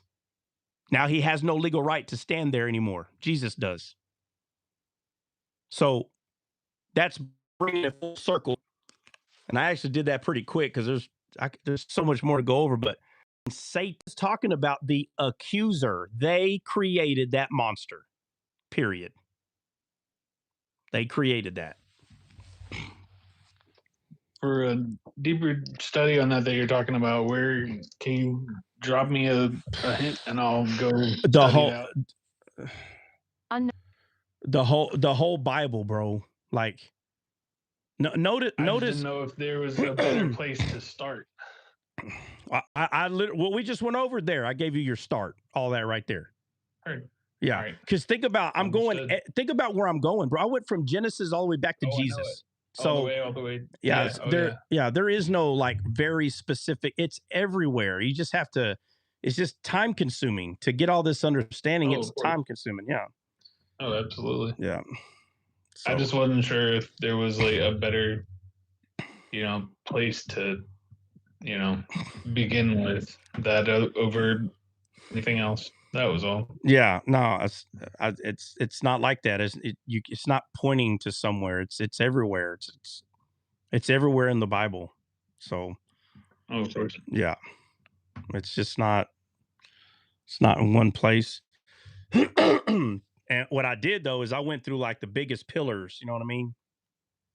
Oh, absolutely. Try to go through they gave me a really good start. Oh yeah, if you at least write at least half of that down, from there, like people always ask me, 100%. Hey, what are you studying right now? And I'm like, what do you mean? What am I studying? What are you talking about? And they're like, yeah, like what? And I'm like, bro, I read the whole thing. I just read the entire Bible. I just keep reading. There's no studying the way these people like little specific. No, listen, if you want to do a word study, if you want to do that, you can call that like, well, I'm studying the word, I don't know, rod. But the word rod is all over the place in the Bible. So you're going to be all over the place. You know what I mean? Oh yeah. Yeah. I'm still doing, I'm still digging more on that conversation about animals that you and I were having 8 months ago. I'm still got my shovel out on that. There's so much there. Yeah. I'm still digging. Yeah, no, there is a lot there. On every word, man, like you just look up a word and that word is everywhere in the Bible, you know. Sometimes it's only 40 times or 100 times, but the rest of the time it's in there 500 times. And you got to go look at every one of them. Then you got to find out, is it the same word or not? And sometimes it's not the same word, but the context is the same. Right. So if the context is the same and the word's different, people say, oh, well, see, it's not the same word. And they just move on like a knucklehead. Nah, see, it's not the same word. I was like, but the context is the same. What are you talking about? No, it's got to be the same. Well, no, it doesn't. No. And then sometimes the word won't be the same. The context is not the same, but the number is the same. Right. And absolutely. 54 beasts rolled over here and over here. 54 beasts. I wonder why. Right. Why's the number the same? So it's not just a word. It's not just a number. It's not just context. There's so much to go into it. Oh, absolutely. Yeah. Rick, what do you say, Rick? Do y'all believe Jesus arose? You're welcome. Arose again, believe he rose from the grave. Yes, we believe in the death, burial, and resurrection of Jesus, Rick. I don't even know if you're still here.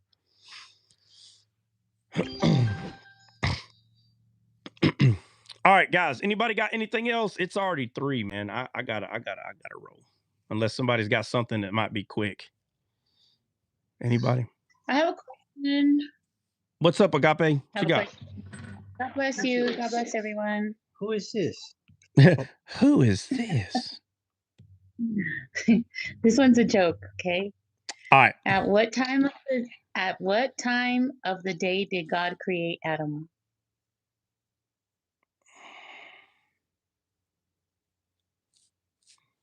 At what time of the day?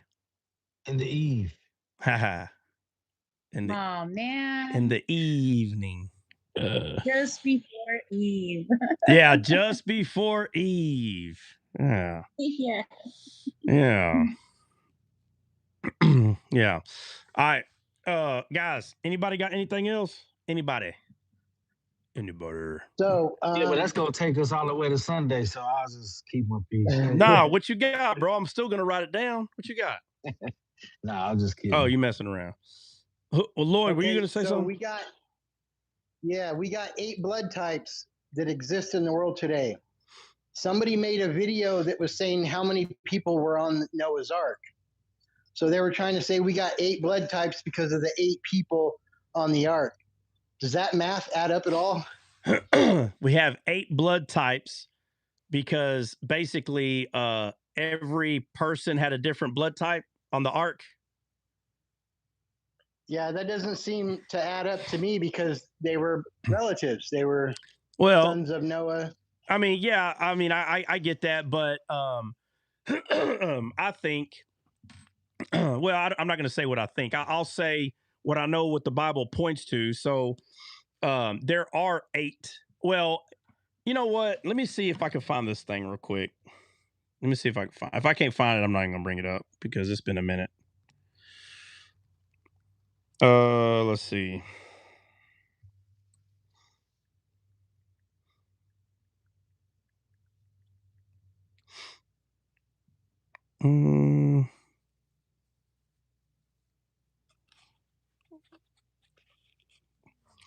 Maybe somebody can help me. No, look, somebody help me find it. So there's a blood type called like a gold blood, like NRHR or some weird. I don't see it anywhere right here. And I typed in what is the type in like, yeah, gold blood. Let me see if I can. All right, let me try this.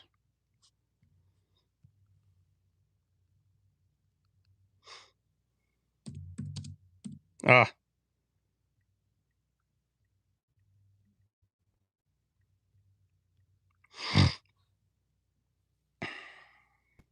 All right, yeah, golden blood. I found it. All right.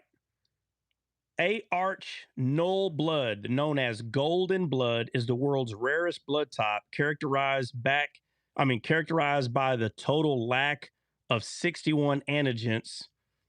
So right now, in the whole world, they are believed to have less than 50 people that have this blood type. Are y'all tracking? 50? Do you know how rare that is? You know, it's funny. My mom has that blood type. Interesting. So the odds of y'all ever meeting a person that has that blood type are slim to none. And my mom has that blood type. So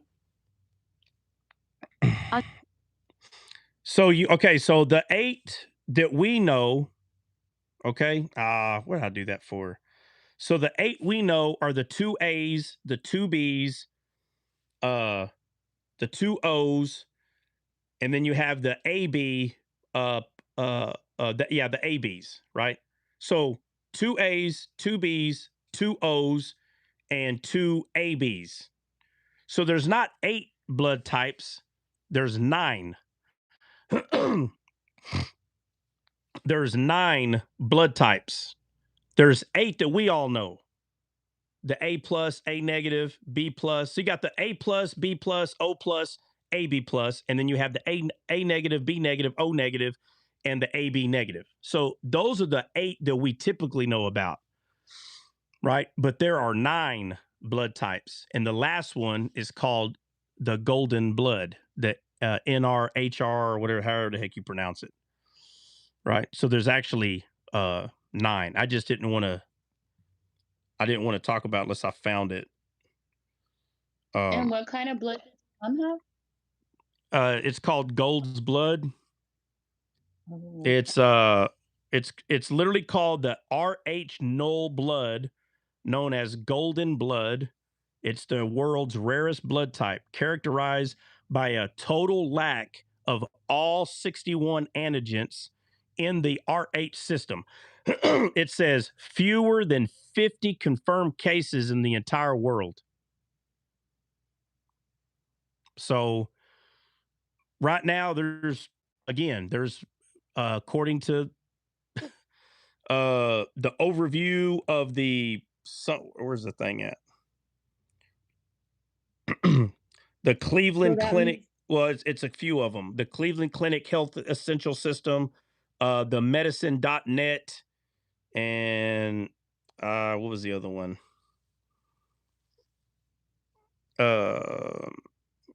Red Cliffs Labs. I mean, that's just 3, but there's several. There's several. Rev Enoch Marine, sir. No, Army 11 Bravo. But so there's 9. So there are 8 basic, but there's 9. And but yeah, I've heard that, there's 8 bloods and then there's 8 people. But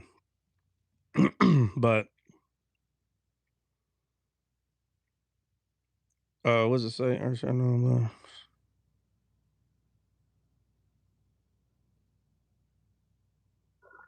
I'm going to have to go back to that video and tell them, put it in the comments. Well, there's actually 9 blood types. Yeah, ask him. Just go back and ask him, have you heard of the golden blood, which is called the RH null? That's what it's called. And there's another thing that says RHN1 or something like that. I just saw it. Or go look it up. Go look it up. You'll find it. But it's RH null is what it's called. And it literally lacks all of the 61 antigens.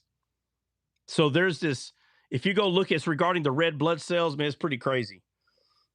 It says highly valuable for transfusions, but it says, but poses severe life-threatening risk to carriers, including chronic anemia and difficulties finding compatible blood. So it's real hard to find compatible blood. Like, I think I can. I'm O negative, so I think I can give blood to them. But if O negative is the only blood type that you can take,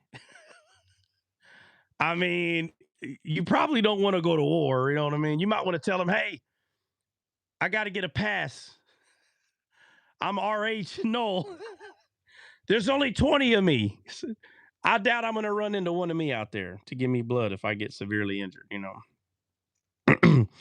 They say they are the Nephilim blood. Oh, Lord. Here we go. Now we're going to start the Nephilim talk. Guys, the Nephilim were destroyed by David and his... Y'all, guys, get off the whole Nephilim still alive. Guys, they were destroyed. Okay? The Nephilim are done. They're destroyed. And I know all the prophecy. I know all the prophecies. What's up? I'm saying they're back. They're back. No, they're not back, bro. Listen. Here we go. On the Eastines. That's a Nephilim, bro. For real, no doubt. No, bro. Y'all reading the book of Enoch. You don't got to read the book of Enoch. The Bible says everything that's in any other book. So the mindset of a Nephilim will be here, but the actual Nephilim themselves, no. They're done, bro. They're done. David and his brothers unalived all of them. When they took over the land of Canaan, that was it. You have to understand, that promised land represented the freedom of the people, complete freedom. So to say, no, some of the Nephilim, no, bro, they wouldn't have been able to take the promised land. This is huge. The sons of Anak were in the promised land. The Nephilim were there, and they were defeated. Israel took over the promised land. They're done. That was a wrap. And they're like, well, yeah, but Goliath, right? Okay, let's get into. Oh my God, are you sure? Yes, I would love to ask y'all, are y'all sure? But I know y'all aren't. Bro, you just lost. If we had any followers left, we just lost them right there. Good. I listen, this is not about quantity, it's quality. I make quality disciples. Please, matter of fact, hey, you know I ain't lying either, boy. I don't care. Hey, listen, that's why I said you invite me to your church, half of them gonna leave in a week. Don't invite me to your church to preach. Half of them, y'all gonna kick me out of there. Y'all want to believe it? Hey, they don't listen. They're gonna believe what they want to believe. And they don't care what the Bible said. The Bible ain't gonna get in their way of what they believe. So y'all go right. I tuned in tonight. I got a Nephilim video. Oh my God. Oh my God. Yeah, you're gonna have everybody in there. Hey, you're gonna have atheists in there. It's like, look, our life is more popular than Descaled. No, it ain't. Listen, you ain't seen 300. If you ain't seen the movie 300, go see it again. He's gonna say, Arcadian, what's your profession? I cook. What's your profession? No soldiers. And he said, Spartans, what's your profession? They're all infantrymen. They kill for a living. And he goes, see, it looks like I have more soldiers than you. So your life may look like it's doing well, but they all lack one thing. They don't have quality. They don't have quality. Man. Just a bunch of losers hanging out. That's it. Need to be a winner. Be a winner. Hey, so look, seriously, I mean, I don't know how this has even started back up, but I'm sitting there telling y'all go have fun with y'all's conversations. But the end of the Nephilim, they're done. They're done. I'm like you, hey, Bubba, don't pinch me and wake me up. Hey, don't pinch me and wake me up. Don't pinch me and wake me up. Listen, don't let the Bible ain't gonna get in y'all's way. The Nephilim are done. Somebody said in the chat, could we say the seed of the Nephilim is the fallen man? Okay, no, the fallen man came from Adam. So if that's the case, then the Nephilim are all of, guess what? We're all Nephilim. Well, that's a lie because Noah was not a Nephilim, but yet he was a fallen man. Right? That's right. Okay. So what makes a Nephilim? And Benny, don't get mad at me because I'm about to crush this. Like literally, what I'm about to come out of my mouth, it's gonna everybody's gonna stop going to these lives. Watch. What makes a Nephilim? What's the ingredient? Angel. So a spiritual being and a physical being. Right? Yes, right. Spiritual and physical. So then then. No. No. I just ruined all the lives. So Jesus is a Nephilim then. Get out of here. I could say something else and really destroy it, but I'm not. I'll be a little nice today. And they'll say, no, that's different. That's different because he was got spiritual being and human, my friend. No. If that's what makes a Nephilim, then Jesus is a Nephilim then. We'll just start there. So Jesus ain't a Nephilim. The Bible says that the Nephilim were destroyed by Israel, period. But we ain't gonna let the Bible get in the way. Nah, wait a minute. Whoa. Because the book of Enoch, get the heck out of here, book of Enoch. Get out of here, that crap. You guys, y'all don't become jaded, man. You just read anything. Well, but they read it. They read it in the bro. I know all the stuff. They read it. People in the Old Testament, they read it, and then these guys read it, bro. This right here was written for a reason. All this right here. It was written for a reason. Well, I'm going to read it. Go ahead. The Bible says make disciples. How many disciples you made? Well, I ain't making none. Okay, well, just keep going reading your books. When you start making disciples, then you'll understand that those books ain't doing nothing for you. They're just going to make you jaded. You're going to start getting confused. Before you know it, be 5 years, go down the road, come back in here. Try, what's up, humbug? I became an atheist 2 years ago. Never been more freer in my life. Get the heck out of here. Get the heck out of here. That For real. Never been more freer in my life. I'm like, day, boy. huh? I said, that ain't no lie. I hear that junk every day. Bro, yeah, bro. Like, if someone I ain't seen in 10 years. Deconstructioning. Yeah, deconstruction. I say, nah, y'all redestruction. Yeah. Y'all headed back to destruction. Yep. Left destruction, headed back to destruction. Yep. You started getting built up, and now the city at ruins again. Mm-hmm. Yeah, man. All right, guys, I'm out, man. Let's see.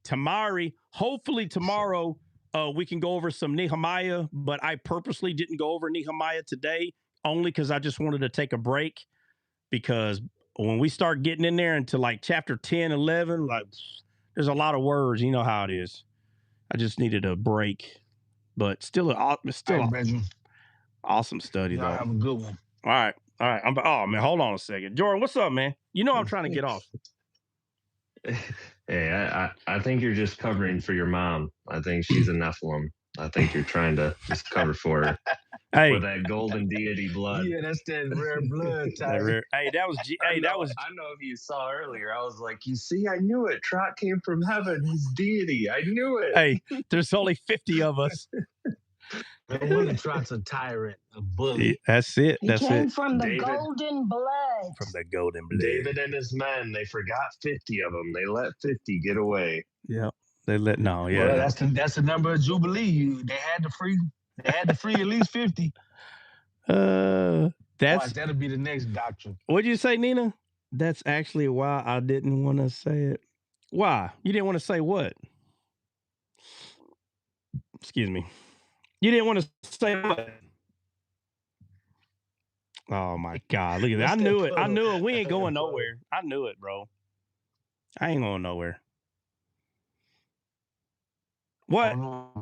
He said, I ain't going nowhere. I ain't going That's nowhere. why I didn't want to tell you that I've seen so many videos on that rare blood type. Oh, you have? They are the Nephilim, aka the reptilians. I look like a reptilian. Oh yeah. The elites have been, the elites have been regenerating that blood type since the beginning of time. Yeah, well, yeah. Well, See, we knew you everybody were on the special panel knew tribe. it. We knew you were special. Hey, we knew you. There's We got to knew be you were only 50. special. Hey, there's got to be only 50 of these kind of guys right Bro, here. you did come with a strange new doctrine, bro. No, he came with the fire. Came with that wild He came honey. with the fire. He came with the He came with that wild wildfire. honey, didn't he? Hey, yeah, I come in there. Hey, and y'all don't know. And you're like, man, hold on. Where does he fit in? Because that is. Hold on a second. Ooh. Where does he Now fit we in? know the golden blood. It's the golden blood. Yeah, it's true. It's the golden blood. It is. It's the golden She's blood. got it. Hey, some lady from another country told my mom and she's being serious. She's a nurse, you know, and I know she's not going to do it or nothing like that. But she told my mom, she's like, you can sell your blood. My mom's like, what? You got to understand, my mom's not a vampire. She's gonna sell her blood, but my mom's like, what do you mean? And they're like, what do you mean you're an NRN? Bro, this is several years ago, right? But my mom remembers the doctor telling her, hey, your blood is this. And my mom's like, listen, when it comes to the medical field, my mom don't know nothing about medical field. She may know stuff about other things, but not that. So years ago, when the doctor was telling her, hey, you got whatever, I was like, okay, you might as well have been speaking Chinese. My mom don't know. And then, another decade or so goes by, someone mentions it again. And so, again, it was still several years ago, but the last time someone mentioned it, she's like, man, that's the third. So she tells this doctor, hey, that's like the third or fourth time. Why do y'all keep saying this to me? And the doctor goes, you don't know? And my mom goes, what? NRH1, telling her. And mom's like, no. So basically, she said, how many people are in the world? My mom's like, I don't know, a few billion, And they're like, right, a few billion. Do you know how many A's, B's, and they're breaking it down and they're all almost equal. Some are higher than the other or whatever. And she's like, the doctor tells my mom, there's less than 50 of you in the world. And my mom's like, you're lying. My mom didn't believe her. She's like, what? No. So then my mom calls me. She's like, hey, what do you know about this? And the only reason why I knew anything about it is because I was in the service. If I wasn't in the service, I would have never heard that. They call them weirdos in the freaking service. Which one of you, any of you weirdos in here? Huh? Is your mom tall? Is your mom tall? No, my mom's like 5 foot. Okay. Well, she might be 5'2", 5'3". No, listen, if my mom was at least 6 foot, then I'd probably be like, maybe, that's kind of tall. Y'all should have known she ain't tall. I'm short as heck. I thought maybe it was another one of those things we were just gonna find out about you. I'm just saying, real hey, tall mom, real short son. Hey, I try to tell y'all that in the Bible, Nephilim ain't always talking about a giant. It's talking about a mindset, a bully. Right? Exactly. Yeah. That's what I'm saying. I know. Unbelievers have that mindset. That's right. You just got us all to believe it even more. Listen. Nah, I'm but sure they gotta be able to fit the mold of a bully. See, some people are bullies but can be put in check. A real bully cannot be put in check. Oh yeah. No, you can't. Nobody can check him. No, you got to knock him out. He ain't gonna listen. God has to do it. Yeah. Mm-hmm. Yeah, no, it's bad. It's pretty bad. That's why Trock can choke him out, because he's got that gold blood in his veins. Hey, look, hey, I'm short and I'm a bully. I'm a Nephilim. Brr. He's like, you in the tall grass, you won't see me coming. You'll just hear the brush rustling. Yeah. Have you ever been in tall grass at night? You won't see it coming, buddy. You better not walk in the cornfields because you won't see me. I'll be like a leprechaun. Lorena, what'd you say? Now I understand why you're so different than all of us. You're a rare kind. She said you're some kind. Hey, she said you're some kind of an alien. God, dog. The heck? Well, so what did they tell your mom that she didn't know about her blood? Well, I mean, we all are. they don't listen. They don't have time. They don't have time to sit down and give you a freaking degree. You know, they just told her go look it up. So she went home and pull out a whiteboard. Yeah, they just said go. You know, they gave her a 30-second lesson and then told her go look it up. So she calls me and she's like, "Hey, what do you know about this?" I was like, "I don't know, freaking weirdo blood or something. You know, I don't know." And she's like, "Well, apparently there's only 50." And when she said that, I was like, "Mom, go take a nap. What are you talking about? 50 people have." She's like, "I'm telling you." Yeah, well, I mean, so I go look it up and I'm like, "Oh, It's true. It is true." I'm like, "Huh." And so I was like, "You don't have that blood." So I went and, did some checking. And I'm like, "She does have that blood. That's odd." I was like, "Hey, Mom, maybe that's the same blood Jesus had." And she's like, "You think so?" I'm like, "No." I was like, "No." I was like, it That's can't. why that's his mom, because she's the perfect husband. What I'm saying. She's the new Mary. The Catholics are going to venerate her. You got to let the Catholics know. You got to let the church know. But did they say that? Hold on, let me say this. Let me say this real quick. Nina, I got restricted because did you open your camera, Nina? Or did you type something you ain't supposed to type? No. Hey, this thing says, I should have screenshot it. It says, listen. Just drop me. No, drop yourself. Oh, you drop me. No. That hurts a lot. Here, I'll drop you. Gold finger. Hey, I ain't lying. This thing said, we're restricting you for 10 minutes because Nina is not following the community guidelines. Wow. What? Yeah, maybe bro. They know you're an Nephilim and they're on to us. That's what it is. They're trying to back secret society stuff. Yeah, all these dots are connecting. Not a coincidence. I don't know. And now Jay gonna come here. Jay, y'all trying to get me knocked out of here. Oh, Jay wants to come out. Bring her up. Oh, where'd she go? Oh, there she is. Jay, don't be breaking no community guidelines. Don't be breaking no community guidelines. I'll take her spot, brothers and sisters. I've been upgraded. Next. Yeah, next. She said next. Oh, that's too funny. Nina, you need to find out. If it says that something happened, bro. It's for me. The Lord make a way, try. Oh, okay. I haven't been up here in a minute. Oh yeah, hey, where my sister? Yeah, where you been, bro? Where you been? I've been like the Holy Spirit. You don't know which way I'm coming. You got that NRH1 blood. You got that golden blood. Yeah. I don't know. She moving like John chapter 3, verse 8. John 3:8, bro.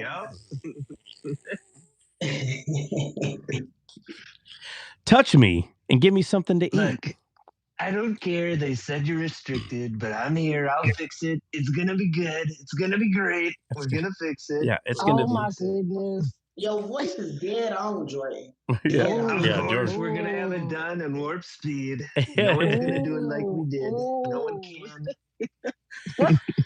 Oh, man. Hey. I'm here to confirm the blood that is in Tron's veins. Hey, he might have some with his golden hair, freaking golden long flocks he got over there. Hey, it's so funny, bro. Hey, look, let me say this. Hey, let me say this though. If anybody here thinks he's the Antichrist, I'm just kidding. So don't get mad at me, okay? So, but it's so funny, bro, because they put him like he's talking to some people and they're like, listen, everybody needs Jesus Christ, okay? And he's talking about Jesus Christ, and then from there, it moves over and he's like, I am tired of what's happening in Africa. The Christians getting taken. It's going to stop today. And I'm like, yeah, those are all famous Antichrist quotes, right?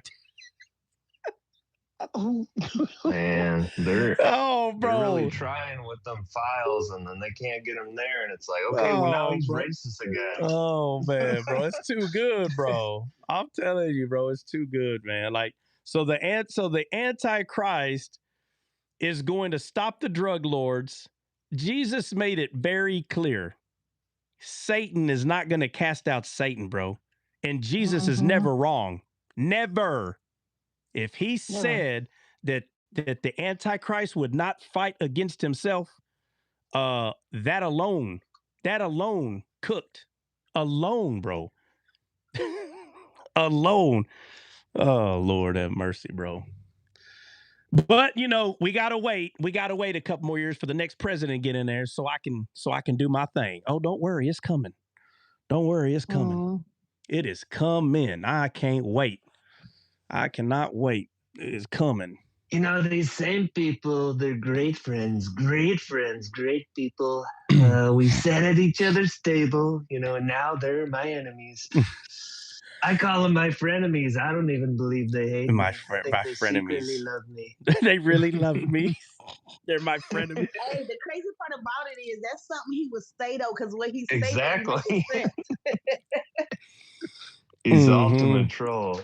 Yeah. Oh my God, Lloyd, we will see. Yeah. Lloyd, we are gonna see. We're gonna see, all right.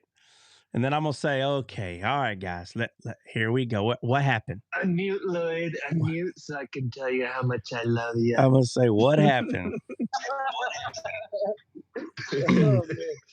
Yeah, Jordan does that pretty good. I'm gonna put a terrified Christian every time he tries to mimic me. You'll put a tariff. Sick and tired of it every time. Fake imitation, fake news. Fake news. China. We're gonna go to China. The way he said China. Oh, that reminds me. No. Oh, actually, you know what? Me saying that reminds me actually did remind me of something. The video. Yeah, I just put out a video. Matter of fact, it was a little bit before I started this live. So if y'all haven't seen it, y'all need to go see it and make sure you like it. And it's because of the new song that come out that I'm promoting, God's Temple. So if you haven't seen God's Temple, it's a short video. Go like it and go listen to God's Temple. It's actually a pretty freaking good song. Anybody got any creative? If you have any creative ability at all, and you want to make a video, even if it's just a scripture behind, like as the background, whatever, and put the song in there with it. Oh no, you can. No, matter of fact, if you go to my video, and hit the music, you know, that little circle down there, you can use this sound. And that too. For people who have time, if you don't have time to do it, don't do it. Okay, please don't. I'm only talking to people who. CJ, send me the latest MP3s. No, do not do that. Do not do that. CJ, do not send anybody those MP3s, bro. Absolutely not. What do you? No, this is for Instagram. Yeah, this is for the assignments. He's already sent me the old ones. He shouldn't have. CJ, I don't know why we're doing that. No. Absolutely not. No. Why are you want the MP3s, Jordan? For this was for so that we could create a video because we wanted more than 30 seconds. It's been a minute since I made a video for it for the Instagram page. Well, I didn't see any of the. I didn't see any of the. Hold on a second. I didn't see any of those songs on the Instagram, bro. What are you talking about? No, because I did. What was it? I'm Your Garden. I think that's the one I chose. So what's the point of you having all the MP3s and you only made one song on Instagram, sir? For the future ones, sir. My question is... I'm playing chess. It takes time. It takes CJ, those MP3s don't go anywhere. Listen, if I make a video, I'll send you the video, Jordan. You can put that video up there. All right, 10-4. On Instagram. Right? Like the one I just made, I need to send it to you so you can put it on Instagram. Those MP3s don't go anywhere. So are you saying you don't want me to make videos anymore? I want you, if he sends you an MP3, that video better be made that day. Not he sent you the whole freaking album of the MP3s and you didn't use any of them to make a video. How's that make sense, sir? That make no sense. I got 2 kids under 2. All right, so that means you don't have time. Cool. That means you don't have time. Therefore, you don't need them, right? All right. I mean, I just don't. I'm not. It ain't making sense. How about I'll just make the video, and I'll send you the video that I made. You don't need the MP3. All right. Right. You go listen to them like everybody else, sir. Go listen to them like everybody else. I do. he said, I do. What's that got to do with anything? As a matter of fact, since we're talking about it, I don't think anyone listens more than I do. Oh, listen. Anyone streams more than I do. Nobody is enjoying. Greatest listener. Nobody is enjoying the music more than I.